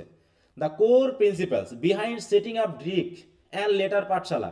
তাহলে দেখো প্রথমে ড্রিক এবং পরবর্তীতে পাঠশালা সেট আপ করার উদ্দেশ্য ছিল কি, was about being able to define our own identity, মানে আমাদের নিজস্ব আইডেন্টিটিকে ডিফাইন করা, যে আমরা বাংলাদেশি হিসেবেও যে ফটোগ্রাফিতে ভালো করতে পারি, তাই তো, এই বিষয়গুলোকে তুলে ধরার জন্যই এই দুটা সংগঠন তৈরি করা হয়েছিল। কি কথা বুঝতে পেরেছো? তাহলে এইটুকুর ভিতরে কিন্তু উত্তরটা আছে। তাহলে আমাদের উদ্দেশ্যটা কি ছিল? টু ডিফাইন আওয়ার আইডেন্টিটি, নাকি? ঠিক বুঝতে পারছো তো? জি জি স্যার। স্যার। হ্যাঁ স্যার। তাহলে টু ডিফাইন, যাতে আমরা সক্ষম হই। দেখো about being able, being able মানে কি, আমরা যেন সক্ষম হই আমাদের নিজস্ব পরিচয়কে তুলে ধরতে। ডিফাইন মানে কি, এখানে তুলে ধরা, উপস্থাপন করা। তাহলে দেখো এখানে কোর প্রিন্সিপাল সেটা সেটা কত কিছু আছে, এগুলো কি আমি আনবো নাকি শুধু পারপাস ওখান থেকে শুরু করবো? প্যাসেজ হ্যাঁ, তাহলে প্যাসেজ প্রশ্নে থেকে কি না, আছে প্রশ্ন সেটা আমরা থেকে দেখি। একটু দাঁড়াতে হবে। হ্যাঁ, প্রশ্নে কি বলছে দেখো, the purpose of setting up drift, তাহলে হচ্ছে the purpose was the purpose of setting up Drake and Pathsala Pathshala was to be, দেখো able to, was to define হ্যাঁ আপলোড দিতে পারি না স্যার, তুলে ধরা। define, দাঁড়াও, হ্যাঁ টু ডিফাইন, হ্যাঁ অবশ্যই আপলোড দিতে পারো, our define our own identity, identity. ঠিক আছে তো? অথবা ডিফাইনের জায়গায় তুমি দাও আফোল্ড, তুলে ধরা, তাই তো? এইটা তারপর হচ্ছে কি বলবো এখানে, শো, ঠিক আছে তো? মোটামুটি দেখালাম। ডেসক্রাইব করা, তাই না, রিপ্রেজেন্ট করা, তুমি যেভাবে বলো সেটাই হতে পারে। তো দেখো আমরা কিন্তু জাস্ট সিম্পলি কিছুটা পরিবর্তন করে আমরা এখানে দিয়ে দিলাম। আচ্ছা, তারপরে এটা কি বুঝতে পেরেছো তো সবাই? দেখো আমরা কিন্তু সব জায়গা থেকে উত্তর পাচ্ছি, আমরা কিন্তু পুরো প্যাসেজটা সম্পর্কে এখনো জানি না, কিন্তু আমরা পড়তে পড়তে উত্তর পেয়ে যাচ্ছি। এইভাবে আমরা পুরো প্যাসেজ বোঝার দরকার নেই, আমার উত্তরও শেষ, প্যাসেজ পড়াও শেষ। এরপর হচ্ছে হোয়াট ডিড উই নিড, আমাদের কি প্রয়োজন ছিল, two address in the field of power politics. তাহলে পাওয়ার পলিটিক্সের ফিল্ডে কি ছিল দেখো, আনটিল দেন, মানে ওই ড্রিক এবং পাঠশালা প্রতিষ্ঠা করার আগ পর্যন্ত, আনটিল দেন মানে কি, ওইগুলো প্রতিষ্ঠা করার আগ পর্যন্ত others had control the narrative, অন্যেরা কন্ট্রোল করতো। এই ন্যারেটিভ মানে এই যে এই জায়গাটা, আখ্যান। তাই তো? Someone else agenda was driving the story. তখন এই যে ফটোগ্রাফিক যে স্টোরিটা, মানে ফটোগ্রাফিক যে ফিল্ডটা, এই ফিল্ডটাকে অন্যেরা নিয়ন্ত্রণ করতো, সামওয়ান এলস এজেন্ডা, তাই তো? এই ফটোগ্রাফির বিষয়টা অন্যেরা নিয়ন্ত্রণ করতো। মানে অন্যেরা বলতে হয়তো ক্ষমতাবান কোনো ব্যক্তিরা, তারা হয়তো এই জায়গাটাকে নিয়ন্ত্রণ করতো, মানে তাদের ক্ষমতা দেখানোর কাজে ইউজ করতো। ফটোগ্রাফি যে অন্য কাজে ইউজ করা যায় সেটা তারা ব্যবহার করতো না। We are tired of the stereotypical representation of majority world peoples as merely icons of poverty, তাই তো?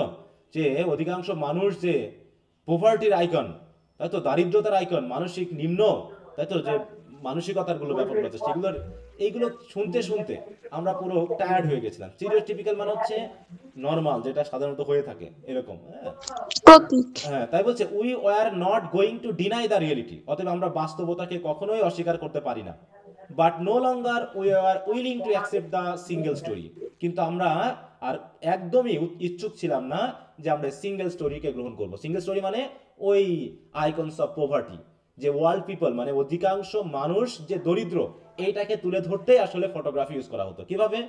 ওয়ার্ল্ড ব্যাংক ইউজ করেছে, ইউএনও ইউজ করেছে, আর রাজনীতিবিদরা ইউজ করেছে কি করার কাজে, ওই দারিদ্রতার কিছু ছবি তুলে বিশ্ব দরবারে পাঠিয়ে দিয়েছে যাতে ঋণ পাওয়া যায়, ঠিক আছে? এইভাবে তারা এই কাজটা ইউজ করেছে। কিন্তু এটা কি করেছে, আমাদের পুরো বিশ্বের মানুষকে দরিদ্র হিসেবে তুলে ধরা হয়েছে। তারা শুধু করেছে কি, দরিদ্রের ওই অংশটুকু ছবি তুলে তারা তাদের মতো কাজে লাগিয়েছে। কিন্তু এটা তো সবসময় হতে পারে না, এটা আমরা টায়ার্ড হয়ে গেছি যে না, আমাদের পজিটিভ কিছু আছে, সেটাও তো আমাদের তুলে ধরতে হবে। তাই বলছে there were other story to be told, অন্য গল্প আছে বলার মতো, and local storytellers were going to tell the tale, এখন স্থানীয় স্টোরি টেলাররাই সেই গল্পটা বলবে, মানে আমরা ফটোগ্রাফাররা। এখানে স্টোরি টেলার বলতে কি, ফটোগ্রাফারদেরকে বোঝানো হচ্ছে, ঠিক আছে তো? যে আমরাই এখন আমাদের গল্প বলবো। এতদিন ইন্টারন্যাশনাল মিডিয়া তারা ছবি তুলে আমাদেরকে প্রমাণ করেছে যে আমরা বাংলাদেশ এটা গরিব, এদের হেল্প দরকার, এরা দরিদ্র। তাই বলছে it was not only international media that we wanted to address, অর্থাৎ আমরা শুধু এখানে ইন্টারন্যাশনাল মিডিয়াকে যে অ্যাড্রেস করতে যাচ্ছি তা না, একটু আমরা মিউট রাখি। পাওয়ার পলিটিক্স প্লেড আউট,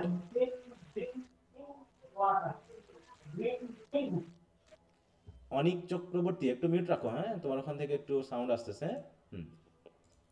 আর তাই বলতে দেখো যে পাওয়ার পলিটিক্স প্লেড আউট, দেখো অন দ্য হোম ফ্রন্ট, এইখানে তাহলে ইন্টারন্যাশনাল মিডিয়া তো আমাদের কাজ করছেই, তার সাথে পাওয়ার পলিটিক্সও আমাদেরকে কি করছে, পলিটিক্সের মানুষেরাও ওই ফটোগ্রাফিকে অন্য কাজে ইউজ করতেছে। সুতরাং হোয়ার we need to address both social inequality at the politics of representation, অতএব সামাজিক অসমতা এবং রাজনৈতিক, তাই তো politics, the politics of representation, মানে কিভাবে আমরা দেশকে রিপ্রেজেন্ট করছি, কিভাবে আমরা তুলে ধরছি, সেটাও আমাদের দরকার।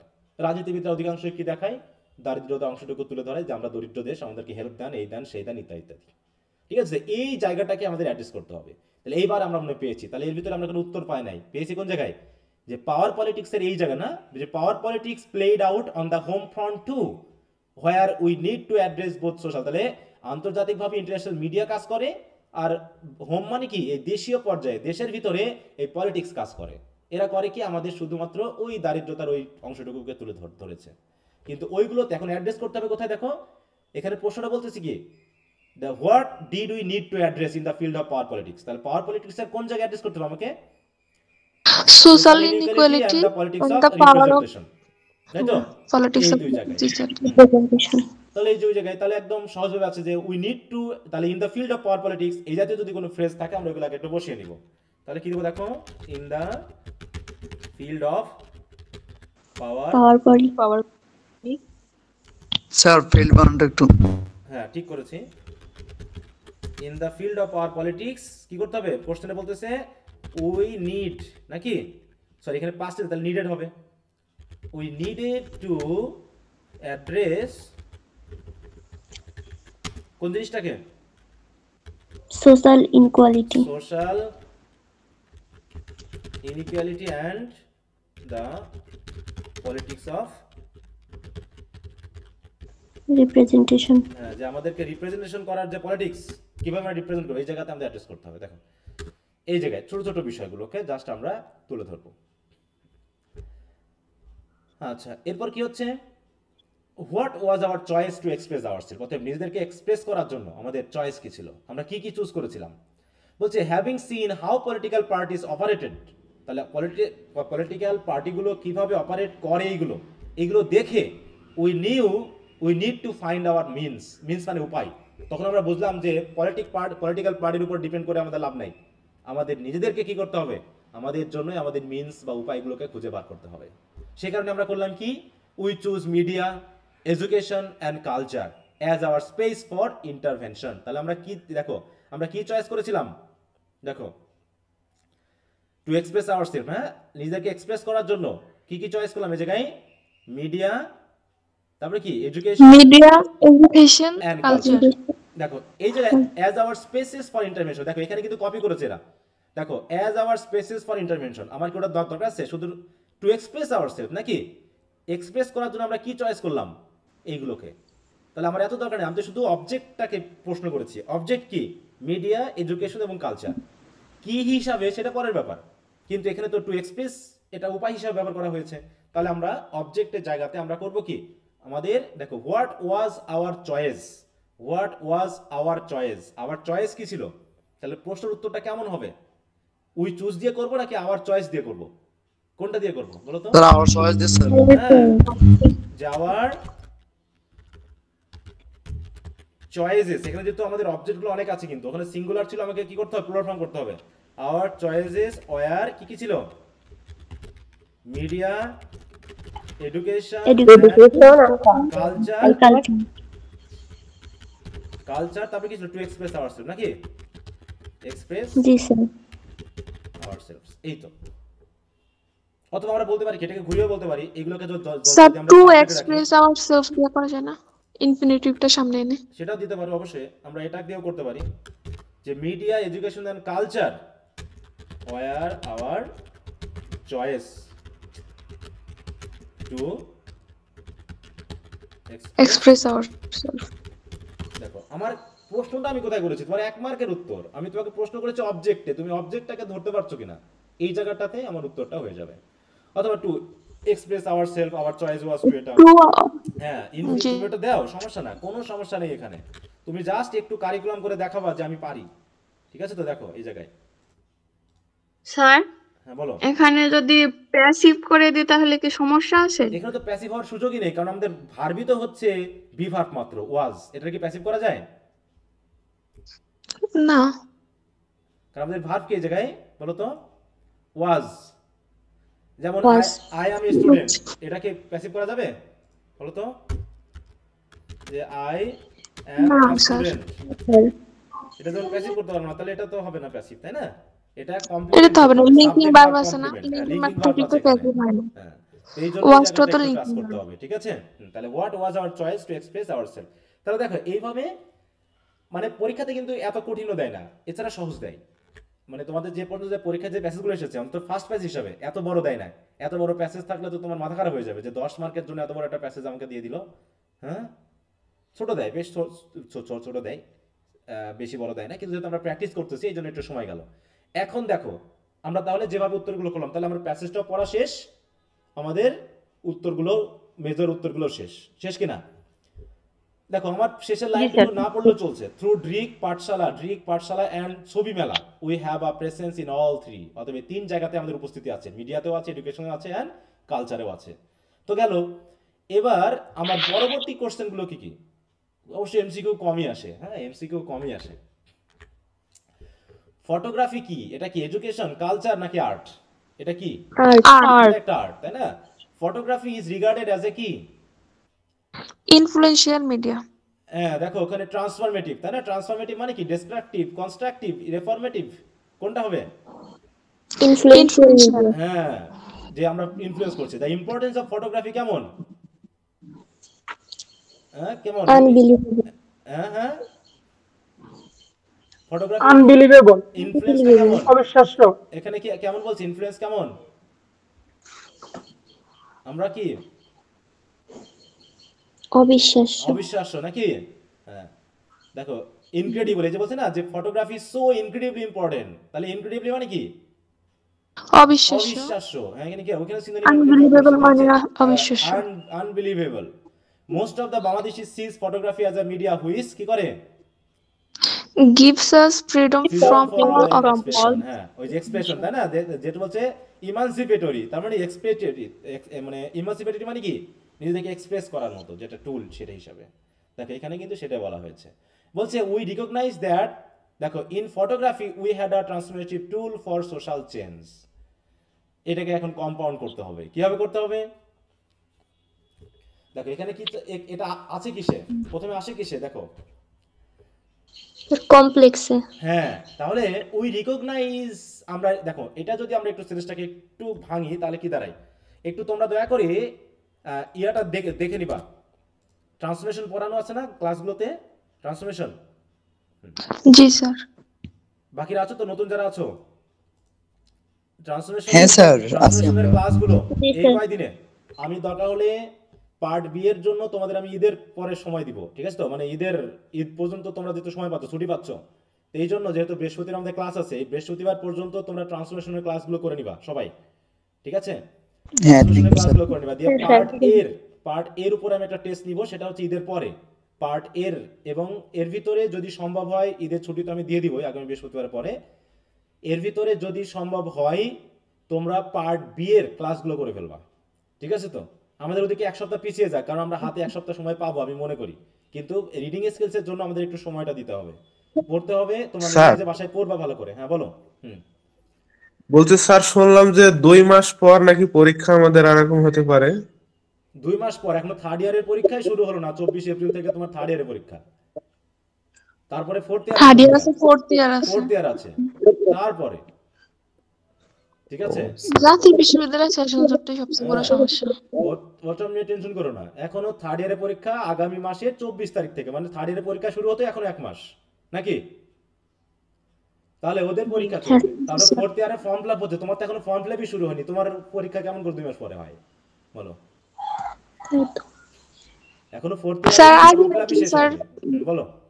দুইটা পরীক্ষা একসাথে হইতো নাকি? আগে সকালে একটা পরীক্ষা বিকালে একটা পরীক্ষা, এইভাবে নাকি হইতো? সেটা দেখা যাচ্ছে সেশন জট মেটানোর জন্য এগুলো করতেই পারে, ঠিক আছে। হ্যাঁ, আচ্ছা, তো ঠিক আছে, সমস্যা নেই। এখনো ওই সময় কি আমাদের ইয়া পরীক্ষা আছে কিনা, এইচএসসি পরীক্ষা আছে না? কোন সময় এইচএসসি পরীক্ষা? এপ্রিলের 10 তারিখে এইচএসসি। তাহলে ওই হ্যাঁ, সময় সামনে এইচএসসি পরীক্ষা এপ্রিলের 10 তারিখে। এইচএসসি কবে? June July? ওইটা তো মানে জুন জুলাই হ্যাঁ, হবে তাহলে মনে হয়। ওই একসাথে ওটা নেবে না এটা নেবে, কলেজগুলোর কি মাথা খারাপ হয়ে যাবে বলো? হ্যাঁ, অতএব টেনশন নিও এত না। স্টুডেন্ট এলে স্যারেরা কি করবো? হ্যাঁ, আচ্ছা, তো ঠিক আছে, তো দেখো আমরা জুনের 27 তারিখ। আচ্ছা, তো দেখো আমরা প্রথমে কি করি, এটাকে একটু আমরা একটু দেখি যে সেন্টেন্সটা কিভাবে আছে। কিভাবে আছে যে ওই রিকগনাইজ Recognize দ্যাট, আচ্ছা এখানে তো আছে তাই না? in photography. আচ্ছা, এই জায়গাটা আমি একটু দিয়ে দিই কপি করে। We recognize that in photography we had, তাই তো? We had a transformative tool for social sense. দেখো এই ক্ষেত্রে আমাদের সাবজেক্ট হচ্ছে উই, তাই তো? ট্রানজিটিভ ভার্ব হচ্ছে কি রিকগনাইজড, আর এই পুরোটা হচ্ছে আমাদের অবজেক্ট। এই পুরোটা হচ্ছে আমাদের কি একটা অবজেক্ট। তাহলে আমাদের কি করতে হবে এখন, আমরা কি রিকগনাইজ করেছি, আমরা কি রিকগনাইজ করেছি? Transformative tool for হ্যাঁ, social যে change. ফটোগ্রাফিতে আমরা রিকগনাইজ করেছি যে এই ঘটনাগুলো। তার মানে আমাদের এই পুরোটার জন্য যদি আমরা ইট ধরে নিই, মনে করো এইটুকু বাদ দিলাম, ইট মানে আমরা রিকগনাইজ করেছি, কোনটাকে রিকগনাইজ করেছি? এই পুরো একটা ক্লজকে, তাতে পুরো ক্লজকে আমরা রিকগনাইজ করেছি, তাই না? তাহলে এইটাকে যদি আমরা এখন আলাদা করে একটা সেন্টেন্স তৈরি করে নিই, তাহলে দ্যাটটা নিশ্চয়ই বাদ যাবে। যখন আমরা কম্পাউন্ড করবো তখন কি দ্যাট থাকবে বলো? না, না and দেখো, আসবে। তাহলে in photography we had a transformative tool for change, এবং এটাকে আমরা, এটা যেটা টুল আছে এই টুলটাকে আমরা কি করেছি শেষ পর্যন্ত রিকগনাইজ করেছি, এন্ড উই রিকগনাইজ ইট, এবং এটাকে আমরা রিকগনাইজ করেছি। তাহলে in photography we had a transformative tool for change and we recognise it. এই ইট মানে কোনটা? এই ইট মানে এই পুরো ওই ঘটনাটা, প্রথম কলসটা। পুরো ঘটনাটাকে বোঝাচ্ছে। এইভাবে করছি কি আমরা দুইটাকে আলাদা করে নিয়ে দুটো ঘটনাকে আলাদা করলাম, করার পর আগে ঘটনা নাকি আগে রিকগনিশন? ঘটনা ঘটার আগে কি আমরা রিকগনাইজ করতে পারবো বলো? আগে ঘটনা ঘটছে, তাহলে আগে পরে ঘটনাটা আমি বলে দিলাম যে আমার এই ঘটনাটা ঘটেছে, এবং এই ঘটনাগুলোকে আমি পরবর্তীতে চিহ্নিত করতে পেরেছি বা বুঝতে পেরেছি। এইভাবে আমাকে কি করতে হচ্ছে, একটা কম্পাউন্ড করতে হচ্ছে, ঠিক আছে? কি সবাই বুঝতে পেরেছো? Yes sir. একটু ট্রান্সলেশনের রুলস গুলো অবশ্যই দেখে নিবা। বলছে we need to find hour means. দেখো এখানে আবার কমপ্লেক্সে আছে, আমাদের সিম্পল করতে হবে। উই নিউ, আমরা জানতাম, we needed to find hour means. এটা কোন সেন্টেন্স আছে বলো তো? কম্পাউন্ডে আছে, তাই তো? দেখো এই সেন্টেন্সটা হচ্ছে কি, যে we new, we needed, sorry এটা কমপ্লেক্সে আছে, ফাইন্ড আওয়ার কমপ্লেক্স মিনস। এখানে আমাদের ইয়াটা উজ্জ আছে, এখানে একটা দ্যাটটা উজ্জ আছে রিলেটেড প্রনাউনটা। দ্যাট ছিল, দ্যাটটা উজ্জ আছে। উই নিউ দ্যাট, কারণ অনেক সময় নাউন ক্লজের জন্য যে দ্যাট গুলো থাকে সেগুলো উজ্জ রাখা যেতে পারে, ঠিক আছে তো? তাহলে we knew that we needed to find hour means, এটাকে সিম্পল করতে হবে। তাহলে we needed to find hour means, এটাকে কিভাবে আমরা, এটা তো একটা সেন্টেন্স আকারে আছে তাই না, কিভাবে নন ফাইনাইট করে দেওয়া যায়? তাহলে নিডেড এর নাউন কি বলতে পারো? নাউন কি, নিডেড এর নাউন কি? নিড অথবা নেসেসিটি, নিড অথবা নেসেসিটি নাকি?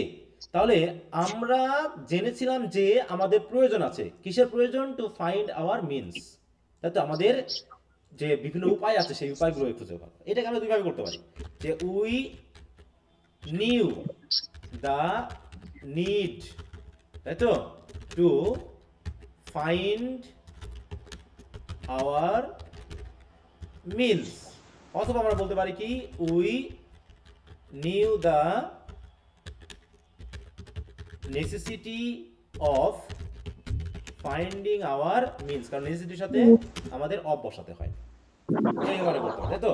তাই প্রয়োজনীয়তা, তাই তো? আমাদের যে মানে উপায়গুলোকে খুঁজে বার করার প্রয়োজন আছে, তাই তো? আমাদের কি করতে পারছি, বলছে আমাদের উপায়গুলোকে খুঁজে পাওয়ার প্রয়োজনীয়তা আছে, ঠিক একইভাবে দেখো, নিড মানে প্রয়োজনীয়তা, নেসেসিটি মানে প্রয়োজনীয়তা। কিসের প্রয়োজনীয়তা? To find hour miss. তাহলে এই যে এটা যে একটা ক্লজ ছিল পুরো, সেই ক্লজটাকে আমরা করে ফেলেছি কি, পুরো একটা ফ্রেজে রূপান্তর করে ফেলেছি। এই জন্য তোমাদের ফ্রেজ এবং ক্লজের যে গ্রামাটিক্যাল রুলসগুলো আছে সেগুলো একটু দয়া করে এই ঈদের ভিতরে সুন্দর করে একটু দেখে নিবা, ঈদের ছুটির ভিতরে। কি আমি বলতে পারছি? মানে পড়তে হবে, কিন্তু যদি না পড়ো তাহলে ঠিক আছে অটোমেটিক স্যার। রিডিং স্কিলসে কিন্তু খারাপ রেজাল্ট হবে, এটা তোমাকে মেনে নিতে হবে, কিছু করার নেই। এটা এত সোজা না, ঠিক আছে? তো তোমরা একটু যাচাই করবা বা দেখবা, কলেজ ভিত্তিক দেখবা যে অধিকাংশেরই রেজাল্ট খারাপ হয়েছে এই রিডিং স্কিলসে। আমি সাবধান করি প্রত্যেকবার, কিন্তু তোমরা মনে করো এত সহজ বিষয়, না পড়েও তো পারা যায়, কারণ প্যাসেজ তো কমন আসবে না। তো পড়বো কি? এই পড়বো কি প্র্যাকটিস করলে সহজ হয়ে যায়। সে আমার যদি আনকমন প্যাসেজ আসে তাও আমি পারবো, কিন্তু যদি তুমি প্যাসেজ আনকমন আসে বলে তুমি একটাও পড়লা না, প্র্যাকটিস করলা না, তাহলে তুমি অটোমেটিক পারবা না। অতএব দেখাচ্ছে যে তুমি অন্যগুলোতে খুব বেশি পড়েও খারাপ রেজাল্ট হয়ে গেছে, এটা একটু প্র্যাকটিস করলে পারো ভালো করা যেত। হ্যাঁ, ওকে, তারপর সবাই বুঝতে পেরেছো? জি স্যার। এইভাবে জি আমাকে স্যার। প্র্যাকটিসগুলো করতে হবে, নিয়মগুলো একটু দেখতে হবে, যদিও সবগুলো কিন্তু নিয়মের ভিতরে ফেলা যাবে না, এটা একটু খেয়াল রেখো। এবার বলছে উই চুজ মিডিয়া, দেখো প্যাসিভ করতে হবে, তাই না? এটা খুবই সহজ, we choose media education and culture. দেখো এইখানে আমরা অনেকেই ভুল করে ফেলবো, ভুলটা হচ্ছে অবজেক্ট ধরতে না পাওয়ার কারণে। তাহলে আমরা প্রথমে দেখি, বলছে উই, এই জাতীয় যে আমরা কত ভুল পেয়েছি, মানে সহজ প্যাসেজ তারপর পারতেছে না। উই চুজ মিডিয়া শুনতে একটু education and culture as our spaces for intervention। তাহলে দেখো তো এখানে অবজেক্ট কোনটুকু, বলো অবজেক্ট কোনটুকু?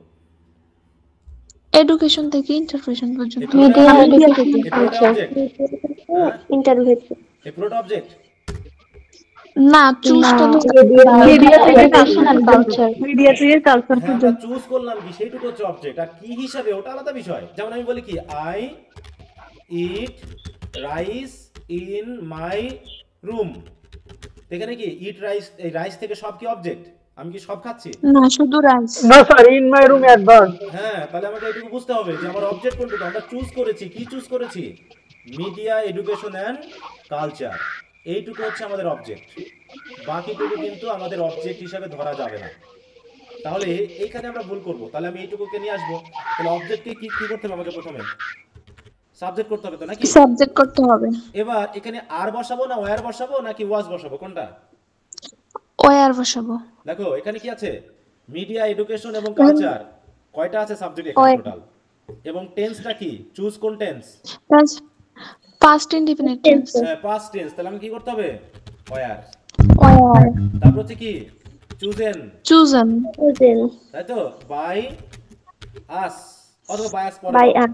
তারপরে বাকি যেটুকু আছে সেইটুকু আমি পরে কি করব? দিতে হবে। বসায় দিব। এই তো, তাহলে media education and culture were chosen by us as our spaces for intervention.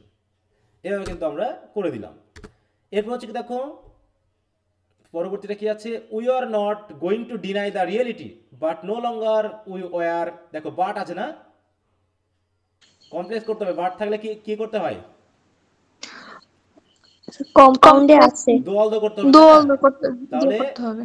প্রথমটা দোল বা অলদো লাগাবো, দিয়ে কমা দিয়ে বাকিটা বসাই দিব, এটা না খুবই সহজ তো নাকি? জি স্যার। হ্যাঁ, জি তাহলে স্যার। যদি আমরা বলি, দেখো আমি কি প্রথমে লিখি, we were not going to deny the reality but no longer were we willing to, এখানে একটু ঝামেলা আছে, অ্যাকসেপ্ট দ্য সিঙ্গেল স্টোরি। এইটাকে দেখো, এই যে ওয়্যারটা কোথায় আছে? দেখো ওয়্যারটা কোথায় আছে? সাবজেক্টের আগে না? জি স্যার। এই জায়গাটা কিন্তু ঠিক রাখো, কারণ নো লঙ্গার শব্দটা থাকার কারণে আমাদের এখানে একটা একটু ট্রান্সফরমেশন ঘটেছে, যে সাহায্যের ভাবটা সাবজেক্ট আগে চলে এসেছে।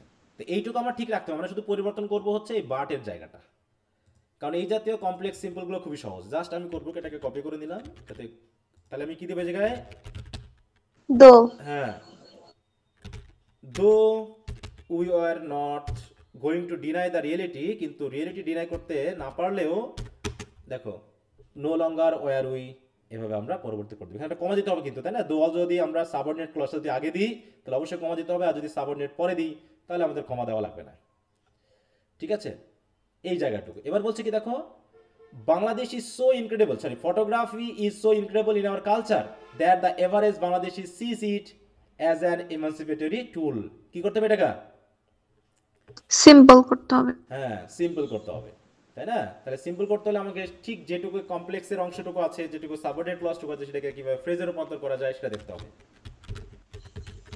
Photography is incredible enough in our culture, sorry, আমি কি মিস করলাম? In our culture that the average Bangladeshi, sir photography is so incredible আচ্ছা, এনাফ so, না, তাই তো? এখানে সো ছিল, ও আমি ওই যে এর মতো জাস্ট মাথায় আছে ওটা এনাফটা বাদ দেন। জি sir. that the average Bangladeshi sees it as an emancipatory tool. emancipatory tool। আচ্ছা দেখো এখানে কি আছে, সো দ্যাট এর নিয়ম আছে না? জি sir, so dot dot that. That এর নিয়ম, তাই তো? সো দ্যাট দ্যাট এর নিয়মে আমরা পড়েছিলাম যদি পজিটিভ হয় তাহলে এনাফ টু দিয়ে করতে হয়, তাই না? এনাফ টু, ঠিক আছে তো? আর যদি সো ডট ডট দ্যাট এর নিয়মে আছে কিন্তু একটা so dot dot that, that to dot dot to বেরে ডট ডট এন্ড। সিম্পলে থাকে কি টু ডট ডট টু, তাই না? টু ডট জি ডট স্যার। টু, এটা হচ্ছে নেগেটিভ, কিন্তু এটা এই সেন্টেন্সটা কি নেগেটিভ? হ্যাঁ, জি sir, so dot dot that থাকলে তো ক্যান বা কুডের সাথে একটা নট বসাইতে হয়। এখানে তো সেটা Enough হচ্ছে- নেগেটিভ না, তাই না? তো এনাফ টু পজিটিভ। এটা অ্যাফার্মেটিভ, এই জন্য অ্যাফার্মেটিভ এনাফ বসাতে হয়। আর এনাফটা কোথায় বসে? অ্যাডজেক্টিভের আগে না পরে? দেখো এনাফটা কিন্তু অ্যাডজেক্টিভের পরে বসে আর নাউনের আগে বসে, ঠিক আছে তো? তাহলে আমাকে এখন করতে হবে কি, এই যে এটা বাদ গেল, ইনক্রেডিবল ইনাফ। দেখো বলছে কি photography is incredible enough in our culture, কাদের জন্য? পরবর্তী ক্লজের যে সাবজেক্ট হয়, সাবজেক্ট যদি ভিন্ন হয়, আমরা বলেছিলাম কি যে প্রিন্সিপাল ক্লজের সাবজেক্ট এবং সাবঅর্ডিনেট ক্লজের সাবজেক্ট যদি ভিন্ন হয় তাহলে সাবঅর্ডিনেট ক্লজের সাবজেক্টটাকে আমরা ফর দিয়ে যুক্ত করে দিই, ঠিক আছে তো? তাহলে হলো কি, তাহলে photography is incredible enough in our culture for the average Bangladeshi. এরপরেই যে টু আছে না, এই টুটা আমরা কোথায় বসাবো? আমাদের যে সাবঅর্ডিনেট ক্লজের মূল ভার্ব আছে সেখানে আমরা টু যোগ করে সেটাকে বেস ফর্ম করে দিব, দিয়ে এই হয়ে গেল। তাহলে তুই দেখো photography is incredible enough in our culture for the average Bangladeshi to see it as an emancipatory tool. খুবই সিম্পল হিসাব, কিন্তু সেন্টেন্স বড় হতে পারে কিন্তু রুলসটা খুবই ছোট। তাহলে এখন এই রুলসগুলো হয়তো তোমাদের অনেকে জানা নেই বলে মনে হচ্ছে স্যার কোথা থেকে কি করতেছে, হ্যাঁ? অথবা আমি দেখাই দিলাম যে তোমাদের এভারেজ যে রুলসগুলো আমি বলেছি দু একটা রুলসের মধ্যে পড়ে না, অনেক সময় নিজের কারিকুলাম দরকার হয়, তবে অধিকাংশই এখানে যে কয়টা করলাম এটা একটু আরেকবার বলেন। আচ্ছা একটা ছোট সেন্টেন্স দিয়ে বলি, নাহলে বুঝতে পারবো না। বললাম হি দ্বারা বললাম মনে করি এরকম, the tea is too hot, negative দিয়ে বলি। আচ্ছা so hot that I can not drink it. Drink it. বুঝতে পেরেছো? এটা কোন নিয়ম আছে বলো তো সিম্পল করার জন্য? এটা হচ্ছে কি সো সো আছে না এই জায়গায়, সো আর এটা হচ্ছে দ্যাট। দ্যাট। তাহলে আমি এখন সিম্পল করার সময় কোন নিয়মে দিব? এটা নিয়মে না এটা নিয়মে? উপরে টু ডট ডট টু, কারণ পরে দেখবা যে নেগেটিভ আছে নট আছে। নেগেটিভ আছে কিনা খেয়াল করার সময় নেগেটিভ আছে জি, স্যার। কিনা, নেগেটিভ সেন্টেন্স। তাহলে আমি কি লিখবো এই জায়গায়? That is too hot is to are to drink it. তাই তো? To drink it. এবার একটু আসি, আমি যদি এই যে সাবজেক্টটা আছে সাবজেক্টটা কি বাদ দিতে পারবো আমি? বলো, আমি যদি এই জায়গায় শুধু লেখি যে টু ড্রিঙ্ক, তাহলে To আমার me. আই গেল কোথায়? আই গেল কোথায়? আই কি বাদ পড়ে গেল না? জি স্যার। কিন্তু আমি তো তাকে সাবজেক্ট হিসেবে বসাতেও পারবো না, কারণ তার তো আর ফাইনাইট ভার্ব নেই। তাহলে আমাকে কি করতে হবে? ঠিক ওই ভার্বকে ফর দিকে আমাকে বসাতে হবে। For me. এই যে তাহলে এই বাকি সাবঅর্ডিনেট ক্লজটাকে আমি করলাম কি সাবজেক্টের জায়গাটাকে, দেখো এখানকার সাবজেক্ট হচ্ছে টি আর এখানকার সাবজেক্ট হচ্ছে আই। যেহেতু সাবজেক্ট যদি একই হতো তাহলে আমার এই জায়গায় না বসালেও চলতো, কিন্তু যেহেতু সাবজেক্ট ভিন্ন তাই মিটাকে কিন্তু এই জায়গায় আইটাকে ফর্মি করে বসাতে হলো। আর এই ক্যান নট ট্যান নট সব উঠে গিয়ে জাস্ট মূল ভার্বের সাথে কি করলাম? বসালাম। আর এই ইটটা দিয়ে তো টিকেই বোঝাচ্ছে, তাহলে কমপ্লেক্স সেন্টেন্সে যেহেতু দুটো আলাদা আলাদা সেন্টেন্স ছিল এই জন্য ইটটা অবজেক্টে বসানো ছিল, কিন্তু একই সেন্টেন্সে সাবজেক্ট এবং অবজেক্ট এক হতে পারে না। ঠিক আছে, তো যেহেতু এটা সিম্পল সেন্টেন্স এই জন্য টিটাই সাবজেক্ট, আবার ইট দিয়ে যদি আমি বসাই তাহলে ইট দিয়ে তো টিকাই বোঝাচ্ছে, তাহলে একই সেন্টেন্সের সাবজেক্ট অবজেক্ট কি একই জায়গায় হতে পারে? বলো। না। এই যে দেখো কি করছে, তাই আমি ইটটাকে উঠাই দিলাম, কারণ কি এই ইট দিয়ে কিন্তু টিকাই বোঝাচ্ছে। ঠিক তো? এইটুকু সবাই বুঝতে পেরেছো? জি স্যার। দেখো বাকিরা বুঝতে পেরেছো না? একটু আওয়াজ দিবা। জি স্যার। আচ্ছা, এটা যদি নেগেটিভ ছিল, এখন আমি যদি বলি দা আচ্ছা the question was so easy that a student could solve it easily. এটা কি নেগেটিভ না অ্যাফার্মেটিভ সেন্টেন্স?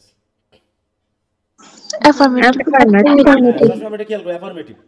তাহলে এই জায়গাতে আসি, দেখো তো প্রথম সেন্টেন্সের সাবজেক্ট হচ্ছে দ্য কোশ্চেন, আর দ্বিতীয় সেন্টেন্সের subject K? The student. Subject কি ভিন্ন না একই?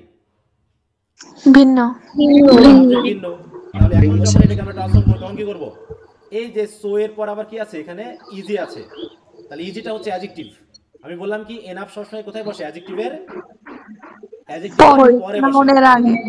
অ্যাডজেক্টিভ পরে নাউনের আগে। ওটা কিন্তু আমার ট্রান্সলেশনের রুলস গুলোতে বলা আছে, তোমরা একটু দেখে নিবা। তাহলে আমি করলাম কি সোটা উঠিয়ে দিয়ে আমি বললাম কি the question was easy enough. এবার এই স্টুডেন্টকে আমি কি করব? বাদ দিব? না, ফর দ্য স্টুডেন্টস। হ্যাঁ, ফর দিয়ে বসাবো, ফর দা স্টুডেন্টস, তাই তো? তারপরে কি করব? মূল ভার্বের সাথে টু বসাবো, টু সলভ ইট। হ্যাঁ, টু সলভ। এই ইট কি বসাবো না বাদ দিব? বাদ যাবে, যেহেতু ইট দ্য কোশ্চেন কে রেফার করে। ইটটা বাদ যাবে, তাহলে কি বসে? পরবর্তীতে আমাদের যেটুকু আছে সেটুকু অ্যাডভার্ব হবে। ইজিলি এটা অ্যাডভার্ব। দেখো কথা বুঝতে পারছো সবাই? জি স্যার। এবার এটাতে আসো, এটা আবার আমি নিয়ে আসি। তাহলে এটাকে যদি আমি করি তাহলে হচ্ছে কি, দেখো photography is so incredible that in our culture that the average Bangladeshi sees it as an immersivity tool. তাহলে এইখানে করছে কি, যেহেতু এটা অ্যাফার্মেটিভ, যে এটা একটা পজিটিভ সেন্স, তাই তো? এটা অবিশ্বাস্য পজিটিভ সেন্স, তার জন্য সারা মানে অধিকাংশ বাংলাদেশি এটাকে ইমার্সিভিটি টুল হিসাবে মনে করে। অতএব নেগেটিভ না, করে না, না করে। সেই হিসাবে কি করলাম, এই জায়গাতে এই যে সো এর পরে কি দিলাম আমি, দেখো সো এর বদলে এনাফ নিয়ে আসলাম, কিন্তু সেটা ইনক্রেডিবলের পরে বসালাম। পরে বসায় পুরোটা লিখলাম, এই তো পুরোটা লিখলাম। কিন্তু এইটুকু বুঝতে পারছো সবাই? জি স্যার। এবার হচ্ছে দা এভারেজ বাংলাদেশি হচ্ছে সাবজেক্ট, তাহলে তার আগে কি করব? আমি তো আর বাদ দিতে পারতেছি না এটা, তাহলে কি লাগাবো? এভারেজ বাংলাদেশি। এবার হচ্ছে এই যে ভার্ব আছে নাকি, ভার্বের পরে কি করব? টু বসাবো না? দেখো জি স্যার। এই যে টু প্লাস ভার্ব, কিন্তু ইটটাকে কি আমি বসাবো এই জায়গায়? ইটটা কি থাকবে? না স্যার, ইটটা কিন্তু এখানে থাকবে ইট তো ফটোগ্রাফি। হ্যাঁ, তাহলে এটাকে দিয়ে দিলাম টু সি, আর তারপরে বাকি যে অংশটুকু আছে সেটুকু তো যেভাবে আছে সেভাবে বসা দিলাম। দেখো শুধু সেন্টেন্সটুকুই বড়, কিন্তু স্ট্রাকচার কি একই না? এই সেন্টেন্সের স্ট্রাকচারও যা, এখানেও তাও, ওখানে সব এক, শুধুমাত্র আমাকে স্ট্রাকচারের ব্যাপারটা একটু দেখতে হচ্ছে। সেন্টেন্সটা একটু বড় হয়ে গেছে কারণ ফ্রেজগুলো বড় বড়। জি, ওখানে ওই যে নাউন আছে অ্যাডজেক্টিভের পরে, আবার ওখানে নাই। হ্যাঁ, ওই জন্য ইজিলি বসালাম। এখানে অ্যাডভার্ব অ্যাজ অ্যান ইমার্সিভিটি টুল হিসেবে আছে। তারপর ইন আওয়ার কালচার ওটুকু ছিল না। ফর দ্য এভারেজ বাংলাদেশি, একটু সেন্সগুলো বড় হয়ে গেছে, মানে ফ্রেজগুলো একটু বড় হয়ে গেছে। বড় হওয়ার কারণে মনে হচ্ছে না কত বড় সেন্টেন্স, কিন্তু আসলে রুলসটা খুবই ছোট, সিম্পল একটা জায়গাতে দেওয়া আছে। কি বুঝতে পেরেছো সবাই? হ্যাঁ। জি স্যার। এবার হচ্ছে যেটা আসতেছে মিনিং। এই মিনিং এর জায়গাটাতে আসলে প্র্যাকটিস করতে হবে। এখানে তো আর রুলস এর কোনো নিয়ম খাটবে না। খাটবে? রুলস খাটবে এই জায়গায়? কোনো নিয়ম বা কোনো রুলস এখানে আর খাটার সুযোগ নেই। এটা তুমি যদি মিনিং বোঝো তো ভালো, না হলে সমস্যা। আর মিনিং বলতে যেটা বোঝাই, আমাদের একটা সমস্যা আছে, এখানে আমরা সিনোনিম অ্যান্টোনিম বসিয়ে রাখি, কিন্তু মিনিং আর সিনোনিম অ্যান্টোনিম কিন্তু এক জিনিস নয়। ঠিক আছে? যেমন আমি যদি গুগলে সার্চ দিই, সার্চ দিয়ে যদি লিখি হচ্ছে একটা ওয়ার্ড, কি বললাম এখানে কি দেওয়া আছে? কনশাস। দেখো কনশাস অফ, কনশাস মিনিং, তাই লিখি মিনিং ইন ইংলিশ। এটা প্র্যাকটিস করতে হয়। দেখো এখানে মিনিং বলতে কি ছোট করে একটু দেওয়া আছে শুধু, এইটা হচ্ছে সিনোনিম অ্যান্টোনিম, দেখো এইগুলো, কিন্তু মিনিংটা বড় না। Aware of or responding two one surrounding, মানে তার আশেপাশের বিষয়গুলো সম্পর্কে সচেতন থাকা। তাহলে aware of one surrounding or responding two one surrounding, এটা হচ্ছে আমাদের মিনিং। কিন্তু হট করে আমরা করতেছি কি, কনসাসের অ্যান্টোনিম সিনোনিম হিসাবে আমরা অ্যাওয়ার বা অ্যাওয়েক বা এটা বসায় রাখতেছি, অ্যালার্ট বসায় রাখতেছি, হয়ে যাচ্ছে। অনেক স্যার কিন্তু এগুলোকে গ্রহণ করে না। বুঝছো, তোমাকে বলা হয়েছে কি, দেখো হ্যাভিং নলেজ অফ সামথিং, কোনো কিছু সম্পর্কে জ্ঞান থাকাটাকে কনসাস বলা হচ্ছে, বা কোনো কিছু তার আশেপাশের পরিবেশ সম্পর্কে সচেতন থাকা মানেই হচ্ছে কনসাস, তাই তো, এইটাকে বোঝানো হচ্ছে। তাহলে আমরা অনেক সময় মিনিংগুলো না করে আমরা সিনোনিম অ্যান্টোনিম দিয়ে দিই। এখন বাকিরা কোন স্যার যে কীভাবে গ্রহণ করে তা আমরা জানি না আসলে। ঠিক আছে, তো যাই হোক, তাহলে স্যার বইগুলোতে এভাবে কেন স্যার? হ্যাঁ বইগুলো এভাবে দিয়েছে, ওই যে বললাম যে বই ওরা থেকে তো কমন অনেক আসছে স্যার জ্ঞানী ইয়ার্স গুণী তারপর আছে। প্রফেসর, তারপরে অ্যাসিস্ট্যান্ট প্রফেসর, তাহলে ওরা এইভাবে দিল কেন বইগুলোতে? হ্যাঁ, তাহলে ওই যে বললাম বাংলাদেশে তো বইয়ের নাম, মনে করো বই তো আর আমি লিখি নাই, বই তো আমার লিখছে আমার কোম্পানি, আমাকে দিয়ে শুধু বোঝাই নিয়েছে যে আমি লিখছি বইটা। কথা বুঝছো, এরকম ঘটনা ঘটে বাংলাদেশে। বাংলাদেশের চালাকি বুঝো, বাঙালি কি ভালো মানুষ, ভালো জাত এটা? হ্যাঁ, এরা নিজেদের ধ্বংসের জন্য নিজেরাই যথেষ্ট।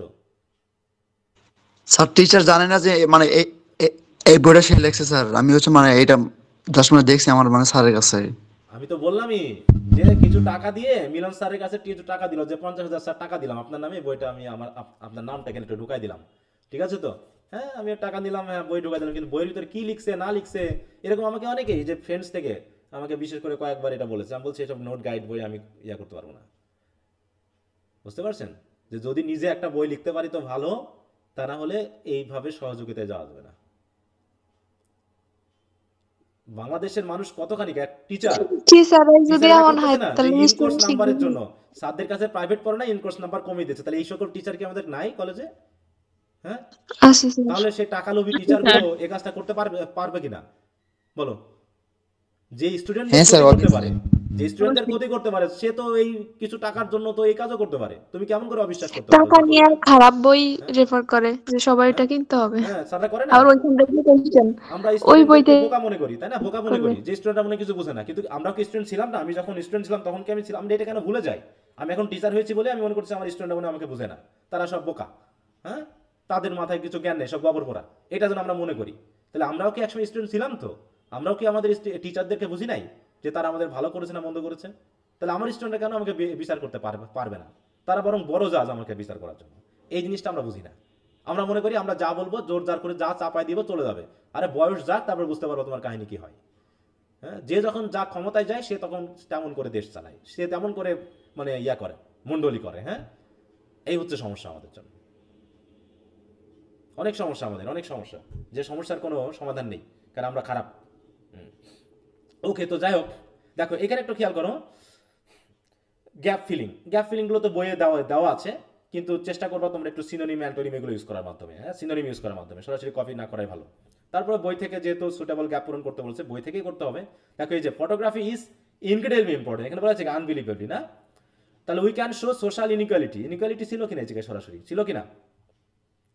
ছিল। হ্যাঁ, ইনইকুইটি দিতে পারেন হ্যাঁ, বা ডিসক্রিমিনেশন দিতে পারেন। ডিসক্রিমিনেশন, সোশ্যাল ডিসক্রিমিনেশন, এগুলো একটু দিয়ে দিতে পারতাম। হ্যাঁ, দেখো এই যে বইগুলোতে এক জায়গায় চেঞ্জ করলো আর এক জায়গায় করলো না, তাহলে ছেলে মেয়ে কি কনফিউজ না? আসলে কি করবো আমি? কনফিউজ তো, যে আমি কি আসলে কপি করব নাকি সিনোনিম বসাবো, আমি জানি না এখনো। কারণ বইয়ে দেখাচ্ছে একবার একটা দিয়ে রাখছে একটা সরাসরি এখানে, আর একটা দিয়ে রাখছে কি দেখো আনবিলিভেবলি চেঞ্জ করেছে। ওটা তাহলে দিয়ে দাও, ইনক্রেডিবলি দিয়ে দাও, তাহলে স্টুডেন্টরা বুঝুক যে কপি, বই থেকে আমি কপি করতে পারবো, সেটা দেয়নি।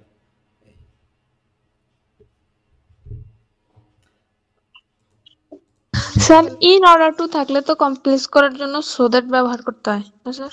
হ্যাঁ অবশ্যই, ইন অর্ডার টু একই জিনিস, কিন্তু এখানে ইফ দিয়া করছে একটা সেন্টেন্সে। এটা সেন্স বুঝতে হবে। যদি সেন্সটা মনে হয় যে মূল কথা হলো সেন্স, সে ছোটবেলাকার নিয়ম অনেকখানি কাজে দিবে না, আমি আগে বলেছি তাই না, যে রুলস তো আমরা করব, কিন্তু তোমরা এখন আর এসএসসি তে নেই, সেন্সটা বুঝতে হবে। সেন্স এখানেই তো তোমাকে সেন্সটা উল্টাপাল্টা করে দিবে, যে তুমি বুঝতেছো কিনা, যে নিডের পরে টু ছিল, টু থাকলে যে তুমি সোদার দিয়ে করবা তা তো না, তোমাকে বুঝতে হবে যে অর্থটা কি বলছে। বুঝতে পেরেছো? যে ইন অর্ডার টু এর ওই জায়গাতে তো অন্য কিছু থাকতে পারে, যে ইন অর্ডার টু আছে, অন্য সেন্সও আছে, তাহলে তুমি কোনটা দিয়ে করেছো, কোনটা দিয়ে স্যার করা যাবে? সেন্টেন্সটা একটু দেখবেন। হ্যাঁ, কোনটা কত নম্বরে? 15 নম্বরে M.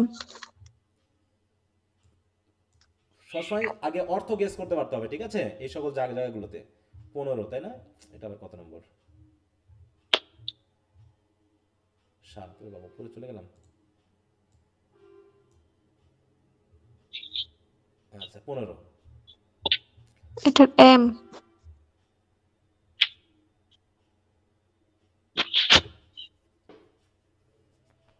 In order to protect the environment from being spoiled, we should therefore protect our wildlife. Therefore সে কারণে তুমি so that দিয়েও করতে পারবে, এটা সমস্যা না, ঠিক আছে। এটা তুমি so that দিয়ে করতে পারবে, if দিয়ে করতে পারবে। আমরা যদি চাই এরকমও হবে, আমরা যদি প্রোটেক্ট করতে চাই বা আমরা যদি যাতে আমরা প্রোটেক্ট করতে পারি, দুইটাই সম্ভব। আমি করা দিচ্ছি, দেখো দুটাই অর্থ হবে এখানে। হ্যাঁ, কত নম্বর? 15। দাঁড়াও একটু,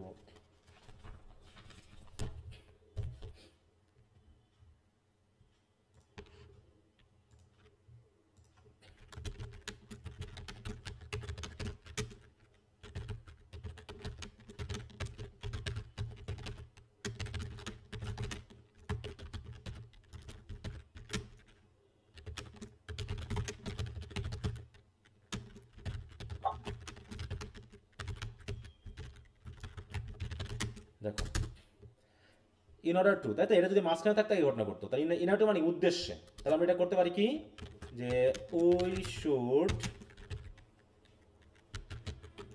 protect our wild life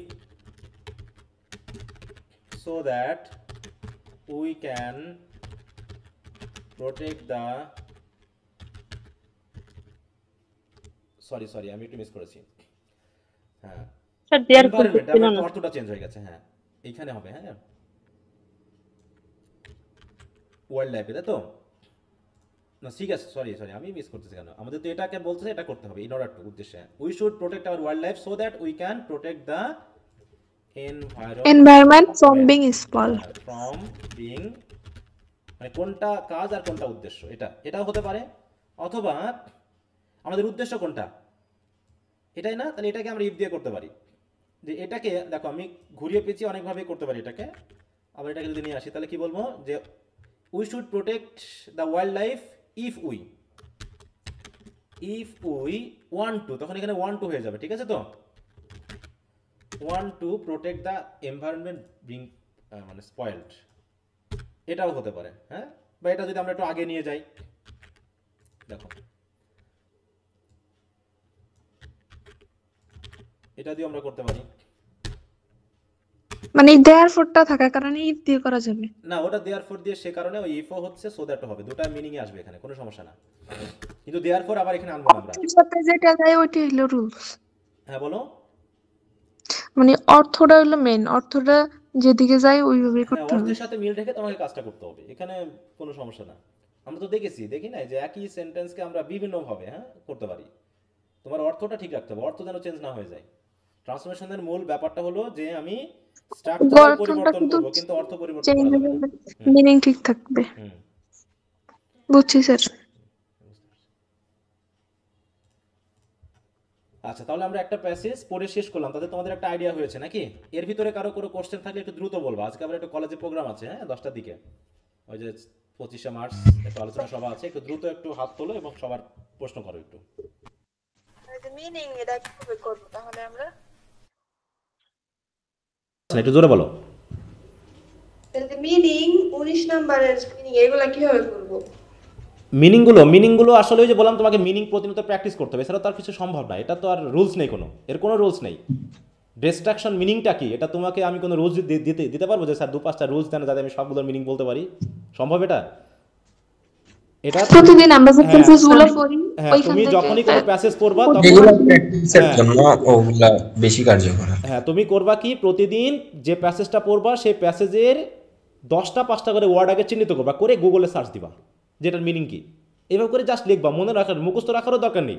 just ধরো এখানে আছে মেইনটেনিং মানে কি, ইম্পর্টেন্ট মানে কি, ইকোলজিক্যাল মানে কি, ব্যালেন্স মানে কি, এরকম করে লিখবা গুগলে। যে important meaning, maintain meaning, ecological meaning, balance meaning, এগুলো খাতায় প্রতিদিন 10টা করে লেখো। এতে তোমার কি হবে, ওয়ার্ড স্টকও বেড়ে যাবে, রিডিং স্কিলসও কাজে লাগবে, আবার তোমার যে কিভাবে মিনিং তৈরি করতে হয় সেটাও তুমি সহজে বুঝতে পারবা। মিনিং এর সাথে সিনোনিম অ্যান্টোনিম লিখতে হবে। যদি সম্ভব, এখন আর সেই সময় নেই, অত দরকার নেই, ঠিক আছে? তো তুমি শুধু একটারই মিনিংই জেনে যাও, একটার মিনিংই আপাতত জানতে থাকো, কারণ সেই সময়টা এখন আপাতত নেই আর, যেটা ওই শুরু থেকে করলে হতো, ঠিক আছে? যেমন ড্রাস্টিক্যালি মিনিংটা কি, রিডিউস মানেটা কি, তাই তো? এইভাবে তুমি প্রতিদিন 10টা করে মানে ওয়ার্ডের ইয়া করবা। তাছাড়া এটা টিচারদের হাতে নেই বা কারো কেউ তোমাকে শিখিয়ে দিতে পারবে না, যেমন কোনো জাদুবিদ্যা নেই যে তোমাকে ফুক দিলে পারে তুমি সারা ইংলিশের মিনিং সব জেনে যাওয়া, কিচ্ছু করার নেই এই জায়গায়, ঠিক আছে? এটা তোমাকে প্র্যাকটিস করতে হবে। কি বুঝাতে পারছি? জি স্যার। আচ্ছা, তাহলে এইভাবে নিয়মগুলো দেখতে থাকো আর বইয়ের যে প্যাসেজগুলো আছে সেই প্যাসেজগুলো থেকে প্র্যাকটিস করতে থাকো। আগামী ক্লাসেও আমরা এরকমই একটা প্র্যাকটিস করব। যেহেতু পার্ট বিটা আপাতত বললাম একটু স্টপে রাখো, তোমাদের কাজ হচ্ছে যে পার্ট এর যে ট্রান্সফরমেশনের রুলসগুলো আছে সেগুলো একটু সবাই দেখে নিবা। আগামী বৃহস্পতিবারে আবার ক্লাস নেওয়া হবে তোমাদের 8টার সময়, মনে থাকবে? আচ্ছা, তো আর কারো পরশুদিন। আচ্ছা, তো এমনি আর কারো কোনো কথা আছে? না স্যার এই আর ফুটবে এইগুলো দেবেন না, কোশ্চেন এইগুলো বলো, বুঝলাম না, বলো। হ্যাঁ, পোয়েট্রি আর পোজের ওই প্রশ্নগুলো স্যার ওইটা দেবেন না গুগল ক্লাস। তোমার কোনগুলো প্রয়োজন, কোনগুলো আগে প্রয়োজন? আমি সিরিয়ালে যাচ্ছি, সিরিয়ালে যাও, সব দিয়ে দিলে তোমরা আমার কথাই শুনবা না, ঠিক আছে? নাকি তুমি এখন প্রোজ পোয়েট্রি পড়া শুরু করবা রিডিং স্কিলস বাদ দিয়ে? না স্যার ওগুলো নাই তো, তার জন্য না, বলছি। আমি সব দিয়ে দিব, টেনশন নেওয়ার কিছু নাই। ও আমি জানি তোমাদের যখন যেগুলো প্রয়োজন আমি সব দিয়ে দিব, টেনশন নিবা না কোনো, ঠিক আছে? হ্যাঁ, জাস্ট যখন যে পড়া দিব সেই সিরিয়ালে আগাবো। হ্যাঁ বলো। শুধু প্র্যাকটিস করবো, শুধু প্র্যাকটিস করবো নাকি আপনার ওই যে আরো ক্লাসগুলো না সেগুলো করবো স্যার? বুঝি নাই, একটু ক্লিয়ারলি বল। পড়া তাহলে কি থাকে, বাকি এ পার্টের প্যাসেজগুলো কি পড়বো? হ্যাঁ, প্যাসেজগুলো পড়ো। হ্যাঁ, যেগুলো পড়ানো নাই বা যেগুলো আমার প্যাসেজে আমার ভিডিও ক্লাসের মধ্যে পড়ানো নাই, ঠিক আমি যেভাবে বলতেছি ওইভাবে, শুধু প্যাসেজের মিনিং খোঁজার দরকার নেই, তুমি কোশ্চেন অনুসারে প্যাসেজগুলো সমাধান করতে থাকো, ঠিক আছে? এই তাতে হয়ে যাবে। কিন্তু স্যার আর ক্লাস কোন ক্লাস করব কি, ওই যে আগে যেগুলো ক্লাস ছিল ওগুলোর কোন ক্লাস? অবশ্যই করতে হবে। আমি তোমাকে দিয়েছি কোনটা, রিডিং স্কিলস পার্ট এ এর জন্য যত রেকর্ড ক্লাস আছে, যত ক্লাস আছে সেগুলো করবা সব। স্যার ওই 4টা ক্লাস করছি, পার্ট এ এর যে 4টা ছিল ওই 4টা করছিলাম। হ্যাঁ, করে ফেললে তাহলে তুমি তোমার ইনস্ট্রাকশন পেয়ে গেছো, বুঝে গেছো, এখন তুমি বই থেকে পার্ট এটাই প্র্যাকটিস করতে থাকো, ঠিক আছে? যেভাবে নির্দেশনা দেওয়া হয়েছে সেই হিসাবে প্র্যাকটিস করতে থাকো। এটা আমরা এখন পার্ট এ নিয়েই আছি, এ নিয়েই থাকবো। তারপর তোমার যদি মনে হয় তুমি পার্ট বি দেখতে পারো। হ্যাঁ বলো। পার্ট এ কতদিন হবে স্যার? ও, আমি তোমাকে কি বললাম, আমার কথাগুলো কি বুঝতেছো না? আমি তোমাকে স্যার বুঝছি, এখানে তো বোঝানোর মতো আছে তাই বলতেছি যে আমি তো বললাম যে পার্ট বিটা তোমরা ঈদের যে ছুটি থাকবে সেই সময়ের মধ্যে করে নেবে, এই কথা বলেছি কিনা? জি স্যার। আগে পার্ট এ এর যেহেতু রুলস আছে, অনেক রুলস আছে, অনেক রেকর্ড ক্লাস আছে, শুধু ভিডিও ক্লাসগুলো দেখলে তো হবে না, তোমাকে তো প্র্যাকটিসও করতে হবে নাকি? বললাম পার্ট এটা ছোট হতে পারে কিন্তু এর গুরুত্বটা রিডিং স্কিলসে সবচেয়ে বেশি, কারণ এখানে তোমার রাইটিং এর জন্য যে রুলসগুলো আছে, যে ট্রান্সলেশন রুলসগুলো আছে, সেগুলো শিখলে পরে তোমার ফ্রি হ্যান্ড রাইটিংটা একটু বাড়বে। সেই জন্য তোমাকে বলা হয়েছে পার্ট এটাকে আগে গুরুত্ব দাও, এবং ট্রান্সলেশনের রুলগুলো যারা পড়নি তারা পড়ে নাও। শুধু ভিডিও রেকর্ড ক্লাস করলে কি তুমি সব শিখে যাবা? বলো না, তোমাকে প্র্যাকটিস করতে হবে। প্র্যাকটিস করো, হ্যাঁ প্র্যাকটিস করতে হবে। হ্যাঁ, আর পার্ট বি এর যেটা বলেছি, এটা যেহেতু কোশ্চেন আনসারগুলো একটু বড় হয়, সেই জন্য বৃহস্পতিবারে আমি পার্ট বি নিয়ে কথা বলবো, ঠিক আছে? তো পার্ট বি নিয়ে কথা বলবো, দিয়ে ঈদের ছুটির ভিতরে তোমরা একটু পার্ট বি এর প্যাসেজগুলো বা যেভাবে ইনস্ট্রাকশন থাকবে সেভাবে তোমরা পড়বা। আপাতত যদি পার্ট এটা তোমার হয়ে যায় তাহলে তুমি পার্ট বি পড়তে থাকো, সমস্যা কি? ক্লাসগুলো তো দেওয়াই আছে, এমন তো না যে ক্লাস দেওয়া নেই, তাই না? হ্যাঁ, ক্লাস তো দেওয়া, তাহলে তুমি দেখতে থাকো, যেগুলো আরও হয়ে গেছে সেগুলো তুমি দেখতে থাকো, কিন্তু আমার নির্দেশনা অনুসারে চলতে হবে। আর যদি তুমি তোমার মতো করে চলবে তাহলে একসময় তুমি এলোমেলো করবে, এটা স্বাভাবিক, তখন কিন্তু আমি কিছু বলতে পারবো না। তোমরা টাকা দিয়ে যুক্ত হয়েছো ভালো কথা, এবং আমিও ক্লাস নিব, সর্বোচ্চটা চেষ্টা করব। এখন বাকিটা তোমরা কতটুকু নিতে পারবে তোমাদের ব্যক্তিগত ব্যাপার, কারণ এমন কিছু না যে জুস করে তোমাকে ইয়া করে দিলাম, পার্সেল করে দিলাম, তুমি খেয়ে নিলা, একদম হোমিওপ্যাথি বা অ্যালোপ্যাথি ওষুধের মতো কাজ করে যাবে। এটা তোমাকে প্র্যাকটিস করতে হবে প্রতিনিয়ত।